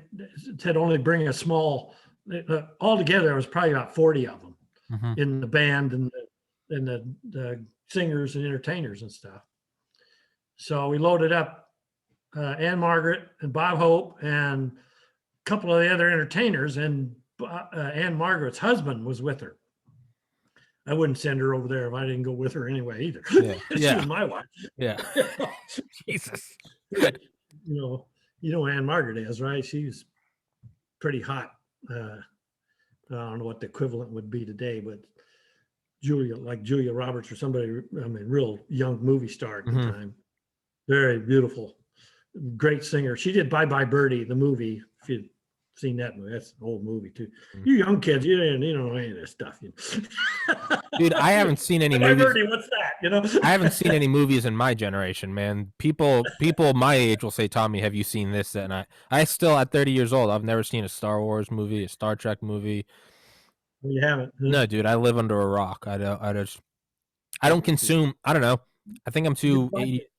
What? You do put your own movies, your own podcast. Yeah, I'm putting out my own shit. Yeah, I'm honestly, I get it sounds geeky, but that's why I read so much about the Cold War and stuff. Is I think it's so much more interesting than movies. Like, sure, you have a movie with dragons and wizards, but what about like CIA agents fucking with the railroads in northern Russia so that uranium? It's so much cooler. Well, Dark 30. You've probably seen that movie then, right? No, I've seen clips of it. Yeah, that's where they. Yeah, they go get Bin Laden. Yeah. Get Bin Laden, yeah. Anyway, so we load them up and we fly out to the New Jersey, and you can't land a Chinook it's too big to land on the New Jersey. You got to just put your back wheels down on the landing pad. And they get out. They get out, yeah. So, and then we took off and went back and refueled and came back out and got them. But the funny thing, her husband with her, and he was just, I thought he was drunk as a skunk, but in fact, what he was airsick. God, he was so airsick. He didn't, he got on that ship and then I bet he got seasick. Yeah. And the time I brought him back, he was done puking. He couldn't puke any further. He was out, and that was a interesting story with him. But anyway, we brought them back in. But I got to fly Bob Hope one time too. So that was my claim to fame. I was a magnet ass in the company. Who, it's the guy who had the magnet ass award is the one who's taken the most hits. So I'd been over there the longest, so I think I had taken the most hits of anybody in the unit by the time I got back there. Is there any fear that you're going to be like flying John? A couple of the missions I've looked at. Yeah, I think I told you the last time about the pilot, the F-100 pilot that bailed out. Yeah, and you looked him up online. Yeah, I hooked him up and drug him up on the winch and brought him up out of there. Mm-hmm. I keep hoping that he'll call me someday, but I imagine he's gone now. Mm-hmm. I'll never will get that phone call, but he's on one. There's my great uncle Rich, my mom's uncle, died about 10 years ago. He was 18 on Omaha Beach. He was in not Vietnam. Sorry, he was in the FBI for like 50 years. But he was in World War II. I forget where they were. I think they were somewhere off like one of like the, I guess, like Nordic countries. I don't know what they were doing, but there was another U.S. ship that its engine broke or something. It's just something where it was just stuck, and so they had to go up like these huge like destroyers almost, and they had to go up and like tow it out. Well, they started with, they threw a rope just enough to make contact, and then they like strung something along on the rope because a rope's not going to pull a destroyer; it's going to snap. So they kept throwing more and more until they could get them closer, and then they get like big chains, and until it's like, and basically you're pulling it by the anchor. But he was in like the early 2000s or something. He was in the airport, and I think my mom was with him. It might have been my grandfather, who was his brother. My grandpa and his brother. My grandpa married my grandma, and his brother married her sister. It was a weird, yeah. So, but I get just they all drank kerosene, right? I know, right? Then that's why I'm here. But kerosene drinkers. But right, but they were in the airport doing something, I forget what, but they ended up chatting with this like other guy who I think was wearing like a World War II veteran hat, and they got to talking. And after like 20 minutes of talking, it turns out that my uncle was the one who threw him the rope. Oh, really? Yeah. It's like 65 years later. They're both in their 80s. But they started whittling it down, and they started telling the story. And then next thing you know, apparently they were like, bullshit. And they were saying things that only they would know. And it was like, yeah. And then whatever. And it was just like, yeah, I threw you that. And I thought it was kind of cool. It was like 60 years later in New York City. Yeah. Kind of badass. Yeah. Well, that's what I was hoping, some reunion I'd go to someday and sit down at a table and start eating my pancakes, and guy'd sit down next to me and say, oh, yeah, I got rescued in Vietnam, and might still happen. End up being the pilot. It might. Hey, it happened to my great uncle when he was in. It happened to him when he was in his 80s. I don't know. It could still happen. Isn't that cool? You know what's going to happen is we're going to be doing our next episode, and someone's going to come into the screen, and I'm going to have Combat Ernie next to me. Oh, that'd be great. Combat Ernie's like, I'm not dead. He's gone, but I always wondered what had happened to Combat Ernie if he'd have lived, because he got out. I was told he got out of the Army when he came home, and within 30 days after he got back is when he died. Had his motorcycle wreck. So damn. Yeah.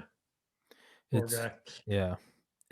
I've heard story. I think on Joe Rogan, he had on a pilot who was an F4 Phantom pilot in Vietnam, and he talked about how a lot of them, when they came back, he's like, they started doing drugs. They joined motorcycle gangs because they're like, how do you come back to normal life?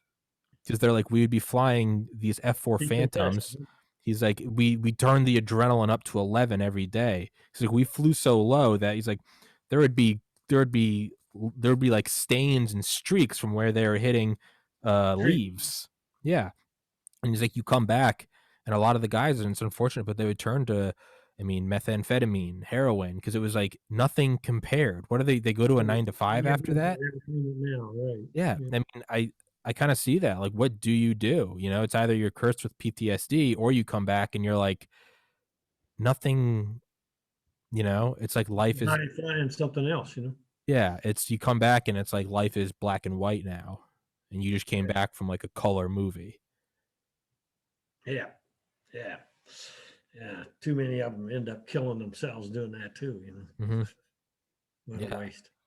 Really. Yeah, it is. It's, do you ever miss it in the sense of it, there's just nothing like that, like flying a Yeah. helicopter in a combat zone, or are you? Oh yeah, yeah. It took a while to get used to.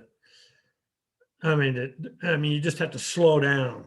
Yeah. You know, the first couple of weeks, it's when you're back. It's I went from Vietnam. 48 hours later, I'm Yeah. in Disney World, Disneyland. I mean, Jesus, that's a that's that. You know? I flew into Seattle, and then I flew from Seattle down to Los Angeles, and the next day I'm at Disneyland, with my brother. how do you even? You did, yeah. You, you just couldn't process what was happening. How this, it's like I'm pinching myself. Am I dreaming? I mean, is this really happening? And you're so glad it was. I mean, you're glad this is real, but you couldn't comprehend this is really real. Yeah. It took a while to slow that down. It was lucky that I was with my family. Mm-hmm. So, and they engage you in a lot of things that get you back into reality, I think it was. But then I had left my car there, and I drove from there all the way back to Nebraska. And I had that, I took my time doing it. So it was probably a week or so that I just was by myself thinking about what I had done. Mm-hmm. If it hadn't been for stopping to see, I stopped to see Las Vegas, the Grand Canyon, and then I had a friend in Albuquerque who was going through school at the time, flight school at the time. So I stopped and seen him. He was my high school or my college roommate before I'd gone to Vietnam. So there was some steps along the way that brought you back a little bit to reality. Mm-hmm. When I got back to the farm, Dad put me on the tractor. It's like, my gosh, I've gone full circle here. Here was, I guess, my flying story. I usually tell the story that I was driving a tractor 9 years old out on the cornfield. My dad had me cultivating corn, and this J3 Cub spray pilot comes by and just buzzes me, just I looked up at him and I said, that's what I want to do. I'd rather fly than drive a tractor. Yeah. Yeah. That's when I first started. My first memory of this is what I want to be when I grow up, is be a pilot. Mm-hmm. And now after I'd gone through flight school and had all experiences in Vietnam and come back, I'm on that same tractor in the same field. And it was probably 3 or 4 years between the time, or no, it'd been more than that, because I was 9 and I'm now 19 or 20. So it's like 10 years time anyway. From the time I'd driven that tractor to I wanted to be a fly, or now I was already a pilot, and I'm back here driving a tractor again. And the reality of that finally hit me that, that was my dream. Yeah. And yet now I've experienced this, and I'm not sure this is what I really want to do anymore. I'd rather go fly for the airlines now and do something a little safer, but something that would make more money doing it, and I could make a career out of it. I didn't think I was going to make a career out of it in Vietnam, because I didn't think I was going to live that long. Yeah. So it was I don't know what, euphoric, a sense about you that this is reality and I'm home and it's over and I made it, so that was kind of, Yeah. I finally got through that. But then I still had to go back in the Army.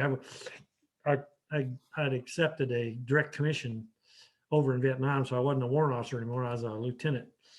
So I had to go back and go through infantry officer basic course, which was pretty stupid because they sent me down to Fort Benning for 2 months and they shot a flare in the air and said, "Okay, soldiers, that's what a flare looks like." Well, I dropped tens of thousands of them. Yeah. Yeah. We knew what a flare looked like. There was Yeah. probably 8 or 10 of us in the class that were already Vietnam veterans that had taken direct commissions, and we're in here with a bunch of second lieutenants that just got out of college that didn't know what a mortar round looked like or what a flare looked like. Yeah. You felt totally out of place doing Yeah. that. Yeah. But you were back amongst soldiers again, and you've seen that. Yeah, I got experience here that I can teach these guys. All of them were heading for Vietnam. They're scared, and so you could tell them stories to scare them further if you wanted to, but you felt sorry for them because you're thinking, well, I've already been through this, so I can pass this on some of my experiences, so that they'll have a little confidence in themselves too. And then I went from there back to flying again.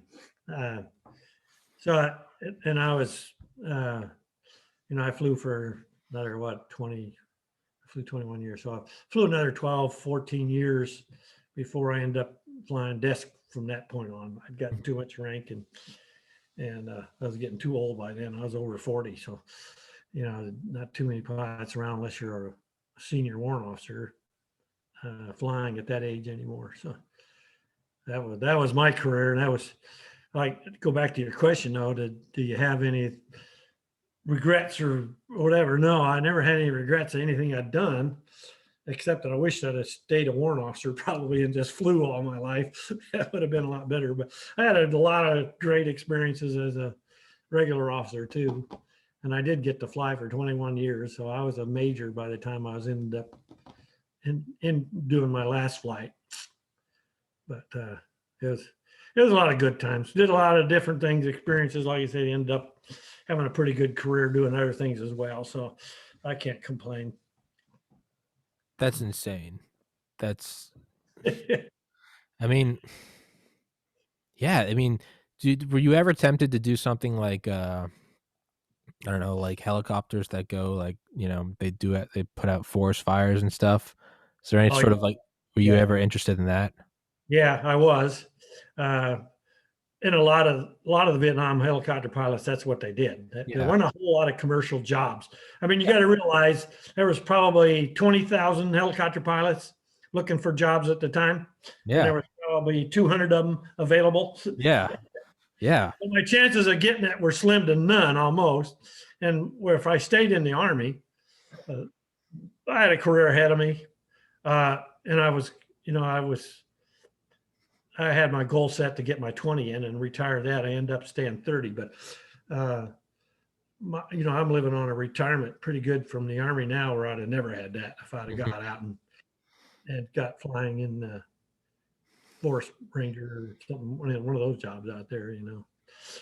Police department would have been another one. That's the only two places that you could have really had a job. A good friend of mine, he and I went through flight school together. He was an airline pilot before he got drafted. Got a job flying for an executive out of New York City. He flew Donald Trump every now and then. Really? So he didn't work for Donald Trump. He flew for a guy that had a helicopter that was like Donald Trump, and he got to fly a lot of VIP missions, and he had a really swanky. I mean, I got to ride with him one time. I mean, leather seat. I mean, it's insane what money inside the helicopter as there was on the outside. Beautiful, beautiful aircraft. Now, do those have right downtown, land right downtown New York City, right on the dock down there? Yeah. So that would have been a cushy job, but there wasn't too many of those around. He got it because his dad knew one of the guys that was one of the big kahunas up there. So that's how he got in. that would have been a easy job there, and they probably paid more than being a firefighter. The thing is, with a firefighting job, they only hired you when there was forest fires. If there wasn't a forest fire, they laid you off, so you didn't have a consistent job. You know, they paid you well when they needed you, but when they didn't need you, you were basically out looking for something else. Did you know that the Pan Am building in New York? Yeah. I forget what it was originally called. I think it was originally the Pan. Had a heliport on the roof. Yeah. Yeah, they were actually, it used to be able to fly in there on a CH-47, but there was a crash and I think it fell off the side and they just iced it. Stop that. Yeah, you'd fly into what's the airport there? JFK. Starts with G. No, the other one. LaGuardia. LaGuardia. They fly to LaGuardia, and you could get on the Chinook there and fly it down to the Pan Am building. You were downtown. You know, of course, if you fly in first class from London to New York, you didn't. You weren't going to drive a taxi. Yeah, you weren't gonna. Not like the peasants. Never. That's you'd pay that $1,000 to ride the Chinook down there. So hell yeah, man! Right down this. It takes 30 minutes to just get to Manhattan. Like it just to go across, and it's gridlock. Everything. Driving in there is the most anxiety-inducing thing ever. And then you'd see helicopters going to and from, and you're like, you're above it all, literally and figuratively. Is there probably making $100,000 an hour, and you'd lose that half hour in a taxi? You just lost $500,000. Exactly. It's probably it's probably more. Plane ticket, right?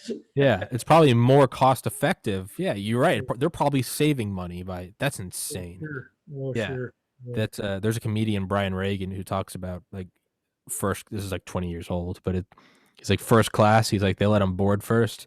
So by the time us peasants are boarding, you're walking down the aisle and you see them all, and they're on their laptops and they're looking at you and they're just, I'm making money right now. And you're just like, oh shit. Is for the private helicopters like Donald Trump or any other like rich guy. Yeah, I was on air flight one time from Los Angeles to San Antonio. I was at Fort Sam Houston at the time, and I got bumped up to first class.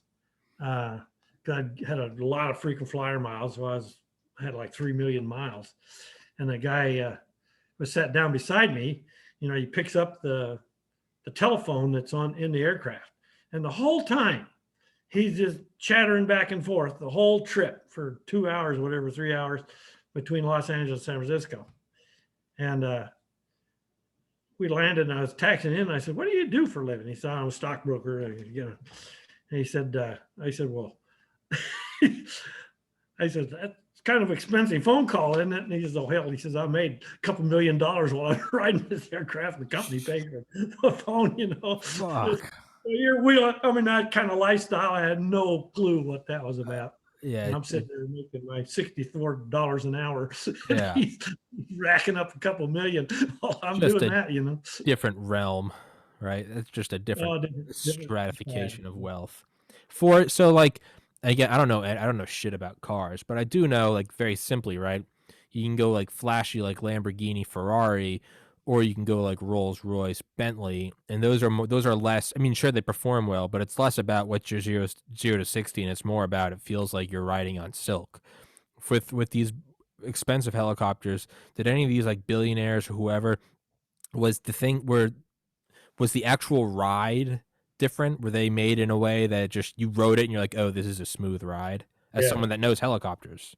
Well, the one that Art and my friend flew had 6 blades on it. The top of the aircraft. The more blades usually, as long as they're synchronized and balanced, it's very smooth. I mean, if you could, and then of course the military doesn't put any soundproofing or any of that stuff in it.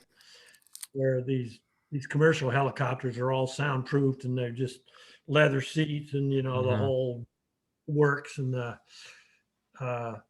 it's way more comfortable and a lot quieter and smoother than the military aircraft are. I bet that'd be nice. You don't even smell JP4 inside one of them. They're air conditioned and they got heaters in them and all that. It's like, God, that's all that luxury stuff you never had. And at Chinook, you had had a furnace in it, or well, your heater, you know.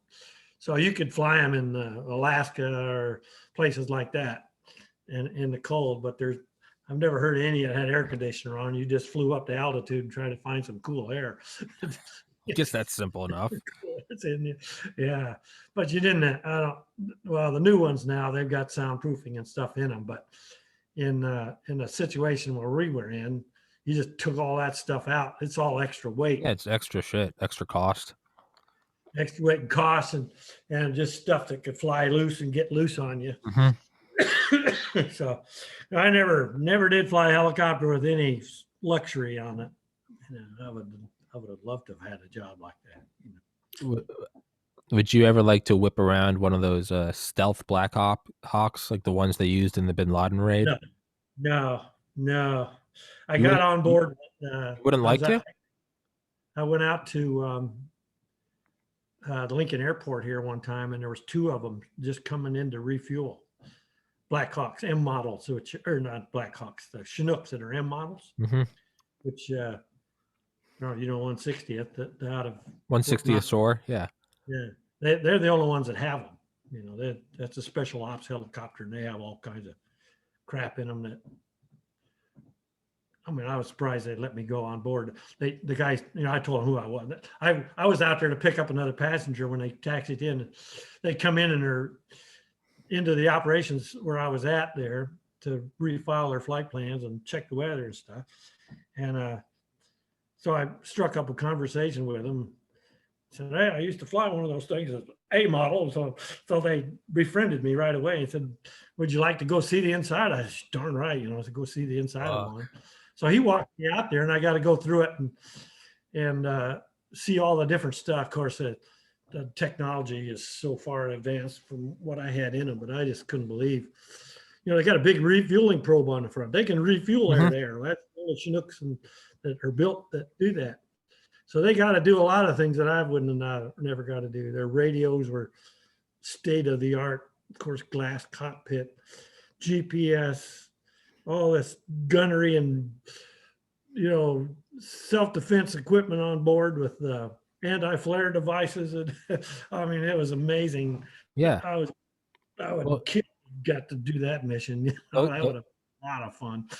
For everybody listening, the 160th, it's SOAR, Special Operations Aviation Regiment, I think. They fly out of Fort. They fly tier 1, so Delta and SEAL Team 6. They are what Mike Durant called they're the customer, Delta and SEAL Team 6, and you are the very fancy taxi. So they want to be dropped in Bin Laden's compound. You guys do it. It's their outfit that does that. And they're the best of the best. They're like the Delta of. Did you ever debate trying to get in there? Well, they didn't even have that kind of unit when I was in. Okay, yeah, because it wasn't formed. I'm not sure what year it was formed. I think it was 80s. Yeah, I said it's probably been in the 80s, I guess. I was flying. Let's see. In the 80s, I'd have been in Germany, I guess. So I was flying Blackhawks in Germany. So I don't even know as I heard of them until I'd come back and was at. I was at the Pentagon when I first heard that the unit even existed. So that would have been in the mid 80s, late 80s, I guess. They were flying Delta Force then, but that's when I first heard about them. When they were the first unit in on Grenada invasion, and then of course they did Panama. That unit went down to Panama. So they got a pretty good reputation right away during that time period. And of course, when Afghanistan started and all this Navy SEALs, you know, became pretty famous. They were the extortion. What is the extortion 19 mission? They lost 19 or 20 of them or something. That was in a Chinook. Yeah, I know. Yeah, it wasn't in a 160th hook. It was one out of one of the hooks out of Nebraska here. It was over there. Yeah, they're Panama Operation Acid Gambit. Yeah, they Yeah. went down to get Noriega, and one of the guys I've had on the same guy, Del Comstock. Yeah, he was flown in. That was his You first won that? Delta mission. That was his first Delta mission. He was the breacher on the roof of Modelo Prison, where they went in to get CIA agent Kurt Muse. But yeah, no, it was 160th flew him in. Yeah. Yeah, yeah, man, that's a Mike Durant. He wrote another book called Night Stalkers, and it's about how he first heard of it, and he was like, you just kind of heard these like whisperings, and you're like, what the hell is it? And there's just like this, you don't even get to try out for it. They invite you to come try out, so you just get like a piece of mail one day, and you're like, what the hell is this? And it's but it's always the most advanced stuff. You have to be the best of the best. But yeah, man, they talk about training accidents and stuff, training to be in 160th. I mean, like, it was like not uncommon for someone to just hit a telephone pole, just blow up, game over. Yeah. They train doing stuff that not many people get to even do, Well, yeah, They they do a lot of night stuff. yeah, You better learn to love to fly at night. yeah. That's what they said. Low altitude, high speed at night. Yeah. Yeah. I don't know what the selection process is. I never asked those guys, but maybe you know. I'm sure they all got to volunteer.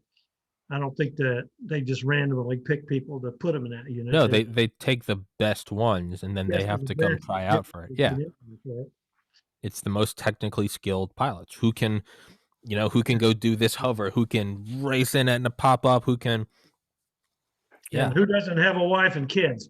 Yeah, no, yeah, really, right? Because you're not gone all the time. I mean, Well, they are gone all the time. So well, that's what he talked about in Night Stalkers. Is he was like, man, their divorce rate was so high because you couldn't say anything, and your beep would go off, and it'd be like, this is where we're going.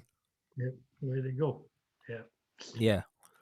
And yeah, my son he flies C-17s. Flew them from Fort Knox to Germany one time. Oh yeah. A Chinook inside of a C-5. Yeah. He sent me a picture of this thing coming out. Yeah, they fold them up. Yeah. Yeah. Well, they take the blades off and the heads down and roll them in there. I guess they can put two of them inside of a C-5, but I've never seen that picture one or anything. But you said does your son fly C-17s or C-5s? C-17s. Yeah. Has he flown a C-5? No, he doesn't want to either. For everybody listening, those things are on the ground more than they are in the air. They're always broke down. For everyone listening, the C-5 is just like the 747 of the military. It's the biggest. It can carry 2 Abrams tanks. It's just the biggest. Yeah, intercontinental. You open up the front and the back, you fly aircraft through it. Probably could, dude. It's insane. I think you could do it. Whenever I drive up to Baltimore or DC from here, go by Dover. Yeah. Every once in a while, you'll see a C-5 in the sky. You can know it's a C-5 because it doesn't even look like it's moving. It's just looks like it's bare. You're like, what is that thing? You're like, is that a blimp? And it's just this big blob, and it's insane. Have you seen one of these French built 380s yet? No, I want to so bad. Airbus A380. I want to so badly. Yeah. I want to see. That thing is a monster thing. It makes the C-5 look little. Yeah. Full length, double deck. That thing is. I want to see one. I've never seen one. I've only seen a 747 a handful of times. I want to see. I would love to see an A380. Those things look so. I would love to see the Antonov 225. Yeah. Well, I was trying to think. Do they probably fly into Dulles? You're in Ocean City, you said, right? Mm-hmm. You'd have to go over to Dulles. You might be able to see one come in there. I would love to. I would love to go on an A380. I'd love to get a luxury seat. They fly into JFK as well. Mm-hmm. I flew into Sydney, Australia a couple of years ago, and there was 4 of them sitting there. Turn around, terminal all by themselves. Oh yeah, there are 2 on each side of this thing. Like, God, that's about 2,000 passengers, you know. Yep, they have different variations. One variation was never built, but it was the A380-1000, and it was one that was supposed to be able to hold 1,000 people. Yeah, God. Have you ever seen there's an airline in the Middle East, Etihad, Etihad, and they have something called the Residence, and you have first class, and then you can get something called like an apartment, and it's where you actually have like your own sliding door and you have like a couch. But then there's something above that called the Residence, and there's only 2 of them per A380, and you have your own couch, TV, shower, and then you have this door, and there's like a little section of the cabin that's actually completely walled off. It's not like a partition, it's actually built in, and you get your own bed that you can close the door, and you have your own. I think that you have 5 minutes of hot water, so you can go take a shit. For that ticket. I think it's like 48,000. Yeah, so if you can afford that, you don't care about it, what it costs anyway. Yeah. Again, you're probably making money, right? I'd Yeah. love to get one of those. Well, the king of Saudi Arabia and the 3 or 4 of the princes all own one, and it's their private airplanes. Yeah, the private A380s. I was down in when I was at Fort Sam there in Sam Houston. They remodel them or restore or whatever. They build them down there. Yeah. D. Howard has the contract, and I got one of the guys that went to church I went to worked on it, and he got me on board there one night. I was going out and they were doing a 747s when they first came out, and this 747, you know how it has the bubble on the top. They cut that bubble off and put a big plastic dome over the top of it, and there was a conference room in that room, so you could sit there holding a conference at 40,000 feet. Holy shit! Blue sky above you. That's what this is a little private airplane. He had a Rolls Royce, and he'd drive out into Rolls Royce, and the elevator would come down on the bottom of the aircraft. He'd drive that thing, it'd go right up into the airplane. Holy shit! He had a heart condition, so there was that OR on board the airplane. Regular, you know, they could do heart surgery on him if they had to. Jesus. Amazing. There was more money inside the aircraft than what the aircraft itself cost. Oh, absolutely. Oh, yeah, no, the aircraft will cost a couple $100 million. Yeah, they'll put $1 billion into reformatting it. Yeah. Woo. Yeah, I've seen pictures of the aircraft on the inside since then, and some of the new ones that they built down there. I don't know if you've ever seen those, but cool. Oh, private, yeah. It's like 12 bedrooms with their own bathrooms and showers. Yeah. King size beds. Yeah. Conference lounge area. Oh, yeah. Movie theater, bar. Yeah. Ridiculous. Yeah. Ridiculous. Man, that's oil. Yeah, that's you got that. There was the the Antonov 225, that the 6 engine. It's the Russian. There's only one in the world, the Antonov 225. Yeah. Big couple. Yeah. When it first came out, actually China might be signing a contract with Antonov to get like 10 of them for the military, but the original, obviously it does like specialty transports and stuff. But when it first came out, because it came out and then it was to fly the Buran, the Buran, the Soviet space shuttle. But then right around then, the Soviet Union collapsed, and so they just had this one sitting in a scrapyard forever. And then they became like a capitalist company because they're like, we need to stay afloat. And it's just beauty of capitalism. They started doing all these specialty contracts. The point is right when they started, there was actually a proposal to turn it into a flying cruise ship, and it would have held 1,500 passengers, each with their own like little tiny apartment. It was going to have a movie theater, swimming pool, and it's funny because you see there's actually a documentary, and this is the documentary from like the 90s, and you can see the guys from the Antonov Design Bureau, and they've grown up hearing capitalism is bad. So you can see them; they're all blushing like schoolgirls. They're like, "We put the movie theater in here." They're like, "Oh, it's like so naughty." But it's it was going to hold 15, but they decided not to. But 1,500. Point is, yeah, privacy. Are you still in contact with that guy? Does the private 747s and A380s? Um, Could you get in contact with him? It's been a long time. I'll Okay. have to do some, yeah, if I can hook you up with him, that'd be Oh great. my God, Remind please. you, I gotta hook you up with this submariner. Yeah, Uh, I'll make a note of both of those. Submariner. I can't even think of his name right now. He lives right up the street from where my son and daughter-in-law, or daughter and son-in-law live. They met him at Christmas. He's good friends with my son-in-law. Please, So he's please. got the name there. But yeah, I said, I think he just retired. He was going to retire in January or something like that. Can't remember now. But anyway, I'll get you his name and phone number. Sure, he'd be glad to talk to you. The submariner or the The medic. He's a medic on a submarine. Yeah. yeah, I would love to talk to him. I would also really love if you can get that guy that worked on those private planes. Oh yeah, down there. Yeah, it's been a long time since I've. He may not even work for him anymore. I don't care. I don't care. He doesn't have to work for him I anymore. can tell you about Stories. it. Yeah. Please put out your tentacles. See if you can just get in contact with him. Yeah. It's fine if he doesn't want to. I get it. It's fine. Yeah. Yeah. I would love to talk to him. I would love that. Private 747s. Yeah. Gotta have. Yeah. One of the cool things about he had this bar, right? And we're walking there, and all these glasses are sitting on this glass shelf. And all this gold lined, everything was gold lined and everything. I said to the guy, I said, well, how do you keep those glasses on that shelf when you take off and stuff? You know, you just fall right off. He says, throws a little switch and there's a magnet.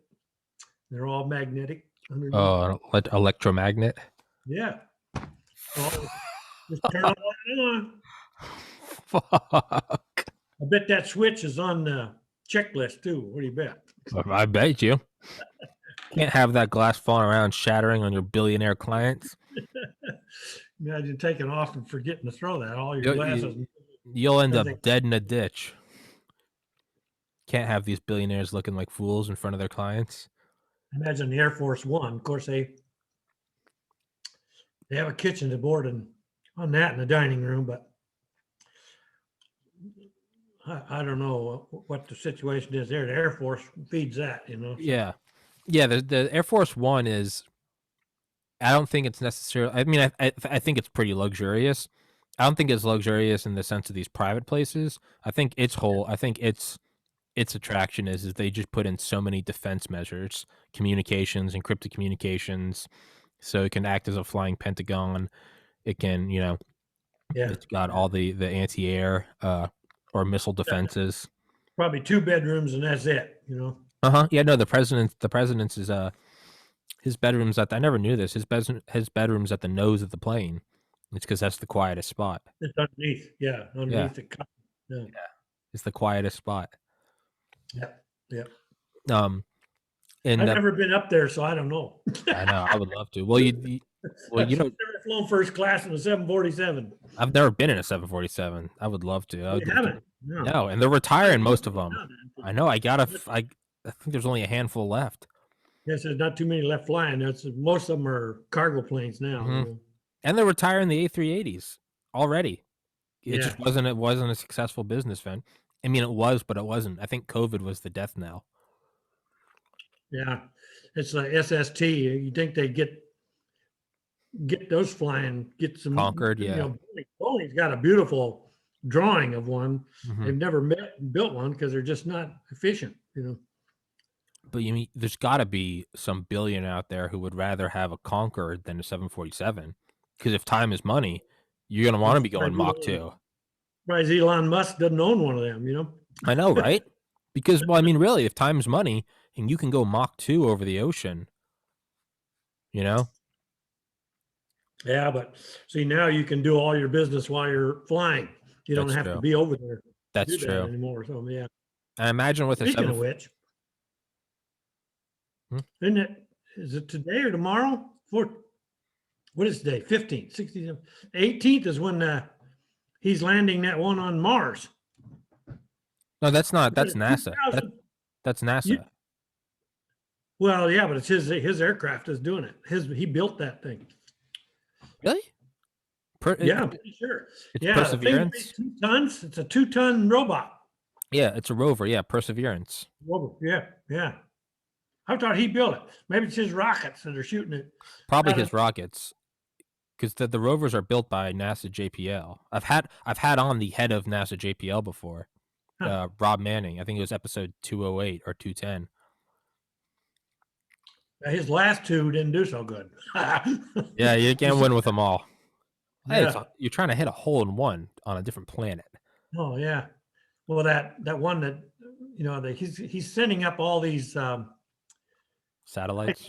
high speed internet ones. Mm-hmm. Satellite. Starlink. Yep. And I think the 19th one is going up there. But can you imagine you're out in the middle of the ocean, 10,000 miles from nowhere, and you got high speed internet. High speed internet. Hell yeah. I mean, Guy's got a dream. Yeah. dude, he is so inspirational because he changes the world how he wants to see it changed. Yeah. I mean, to me, there's no greater role model than like, dude, that is a guy that's changing the. You want electric cars? You want self-driving cars? Make them. You want rockets to land? Make them. You want internet in the middle of nowhere? Yeah. That's the guy to do it. I can do that. I can do that. Yeah. First time I saw this rocket come back down and land on this little pod. Yep. There's a circle and he hits the dead center of that circle. It's like, whoa, Like this movie or animation, or is this real? I mean, we're watching he's a living like Da Vinci. I think these guys are like once every 500 years. Yeah. Right. He's ahead of his time. Yeah. And he's making money doing it. God. Richest man in the world. Yeah. He passed Bezos a couple weeks ago. Yeah.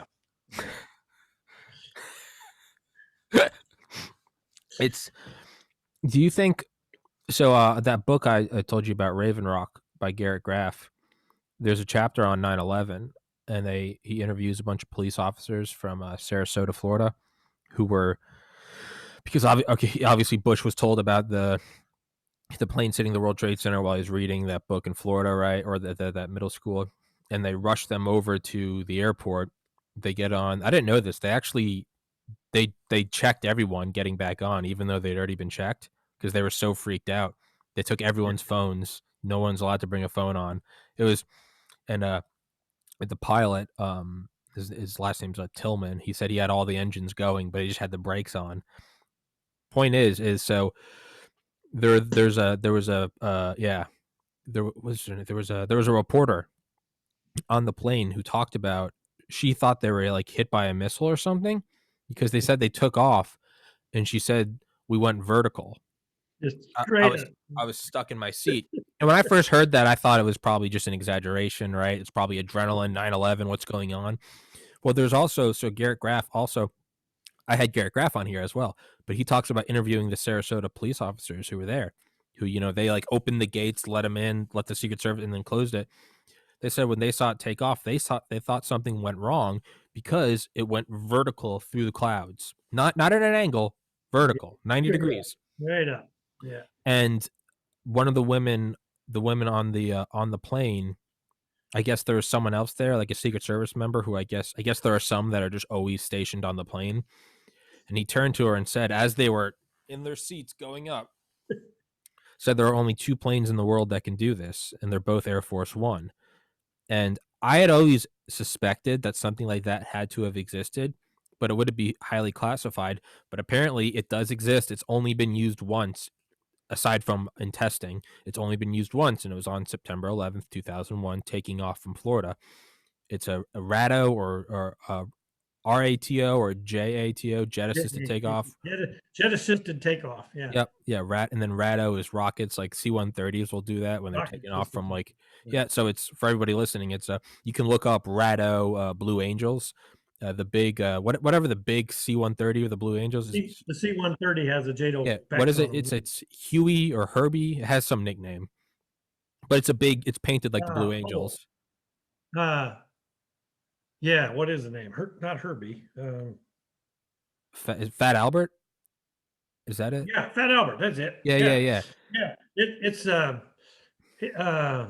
it's got rockets in it. Yeah, it's kind of, and they do it every air show. Yeah, they come out and they take off. I mean, it's pretty cool. Have you ever seen it? No, Not in go real to, life, but I've seen the videos. Yeah, for everybody listening, yeah, Google Blue Angels RATO, RATO, and you can see yeah, this takes off and then just big flames come out the back. You're like, it looks like a dragster. It looks like a hot rod. And it yeah, goes, I mean, it goes at a steep angle and then it levels out. And it's for like emergency. Obviously, this is an air show, but apparently Air Force One has it.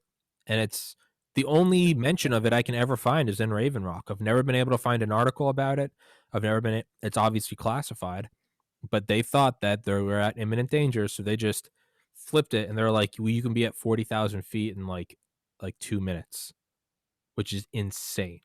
A yeah, 747 he going was up there. vertical. There's another weird piece of information. Well, yeah, 4 F-16s picked him up once he got up there too, didn't he? Mhm. 4 F-16 Mhm. picked him up and flew him over to Barksdale. They went to Offutt. That'd have been fun. Yeah, it's the only time that Air Force One's ever Yeah, well, he has. went to Barksdale first. Mhm. Yeah, and then Um, yeah, he went to Barksdale or Whiteman, and then he flew up to Omaha and then back to DC that night. So and they weren't telling any of the air bases that they were coming in case that they were under attack. So yeah, they told Offutt, I think like 5 minutes out, Offutt was told to be prepared for like a VIP. They had no idea it was Air Force One. yeah, George Bush actually tells a story of how when they landed at Offutt, they had a a Humvee waiting so that Bush never actually had to get off Air Force One. He just went through like the turret, and they had an up armored Humvee, and that took them right to the hangar, and then they went into a bunker under Offutt. But Bush says the most at danger he felt on all of September 11th was in the back of that Humvee, because the guy who was driving it was just like an 18-year-old guy.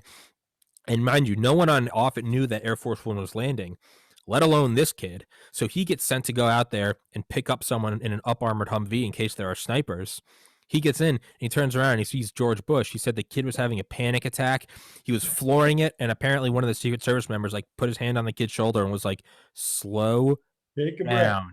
And he was like, oh, because by then everyone knew that the World Trade Center collapsed. The Pentagon had been hit. So no one knew what was going on. But another interesting factoid from that is so yeah, they had a 4 fighter jet escort, and obviously fighter jets only have so much fuel. So as they're going, across the nation, a couple more would come up and then these ones would drop off, and it's so they had this running escort.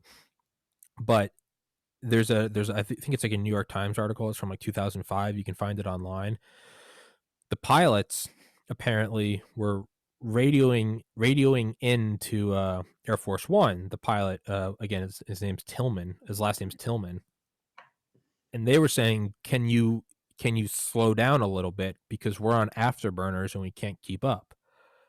Which begs the question: how fast can Air Force One go? I don't know, right? Because if you had ever said, I bet I can take off vertically, people would say you're retarded. But then 9/11 happens and you have multiple reports of Air Force One going vertical. If you have fighter pilots saying we were going on afterburners and we couldn't keep up, does that mean what? What does that mean? I mean, is Air Force One capable of supersonic flight? Does it have reinforced wings so that who knows? But I don't know. I get excited. If you can't tell, I get really excited.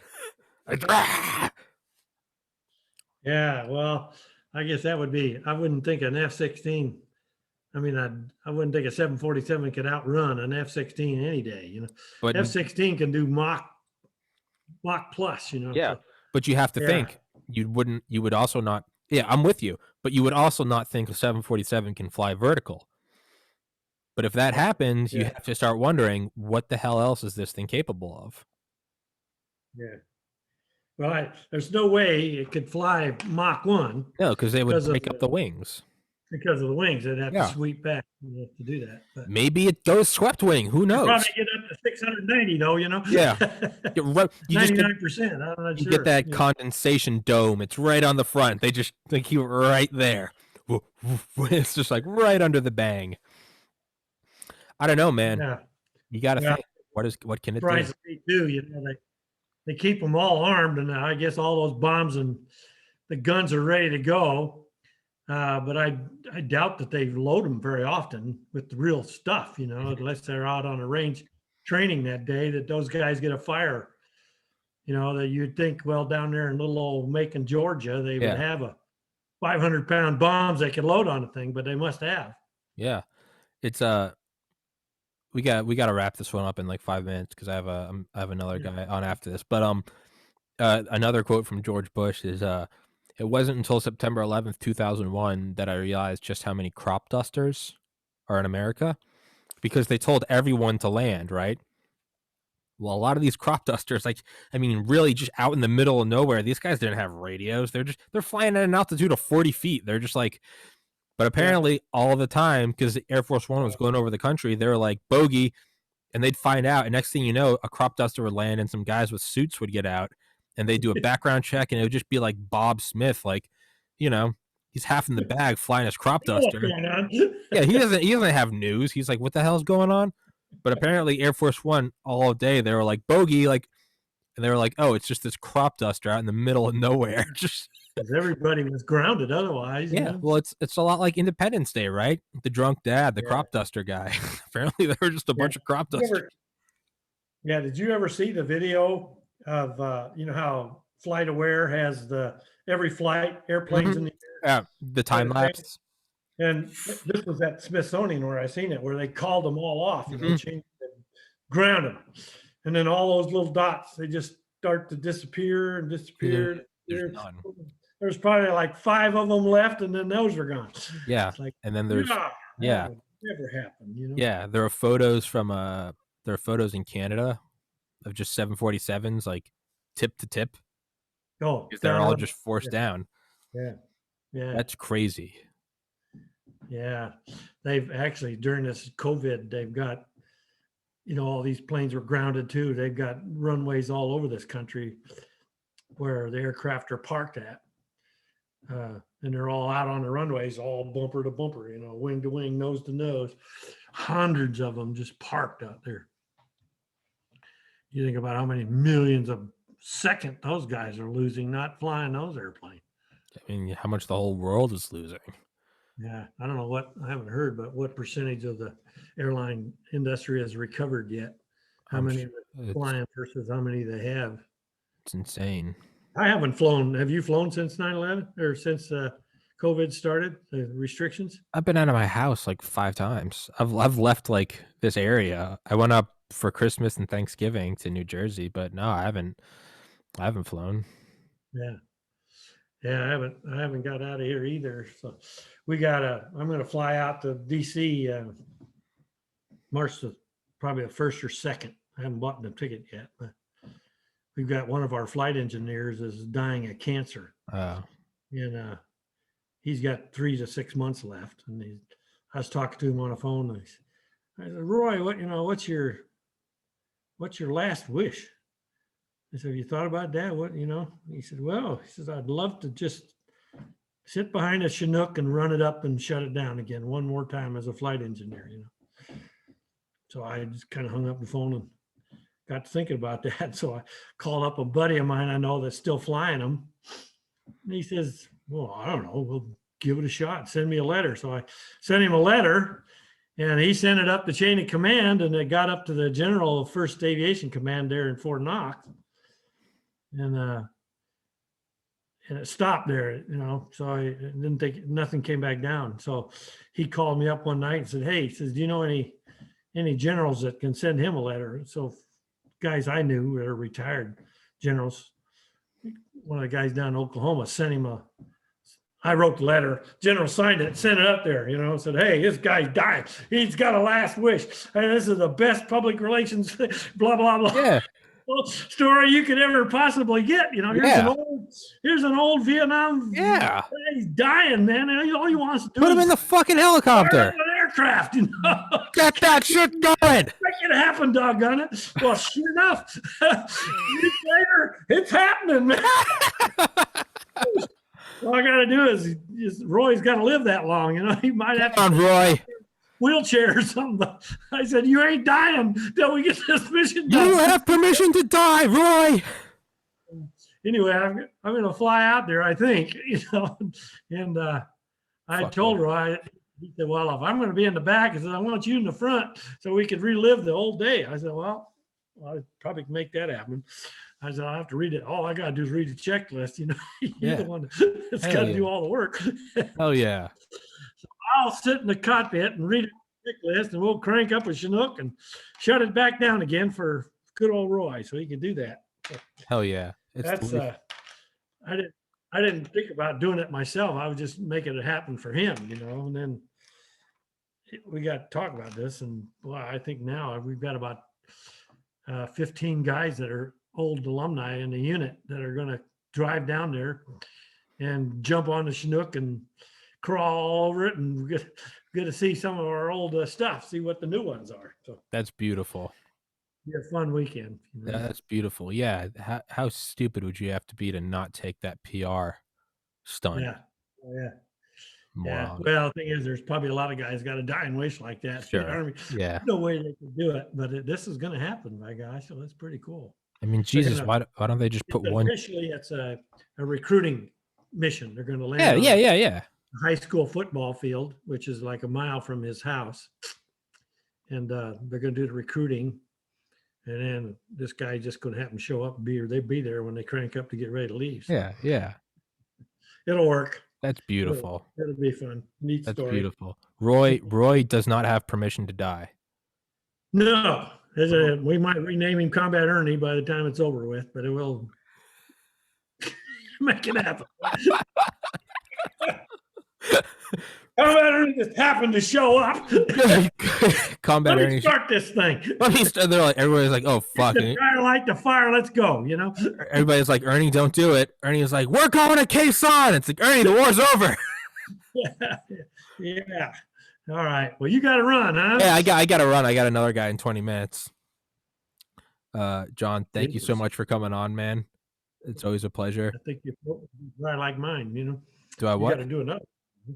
Yeah, we got to do another one. We're setting up another one. Let's set up Combat Ernie. No, I mean, you got another one today. Yeah, I got another one in 22 minutes. Yeah. Jeepers. Yeah. Hey, man, Go to the bathroom, get a good drink. I'm going to the bathroom. I'm going to go get some food. Hey, man, I have the opportunity to turn this thing into a living. I am not going to waste it by doing one every other day. I'm going to do 2 a day until this thing takes off. I got an opportunity to make it work, man. I'm going to make it work. Good luck. Yeah. Thank you very much, sir. Wish you all the best. Thank you, John. John, always a pleasure to have you on. I'll, like I said, I got another one right now, but I will text you and let's set up a Combat Ernie episode. Outstanding. Okay. All right. Thank you so much. God bless, sir. Bye-bye. All right.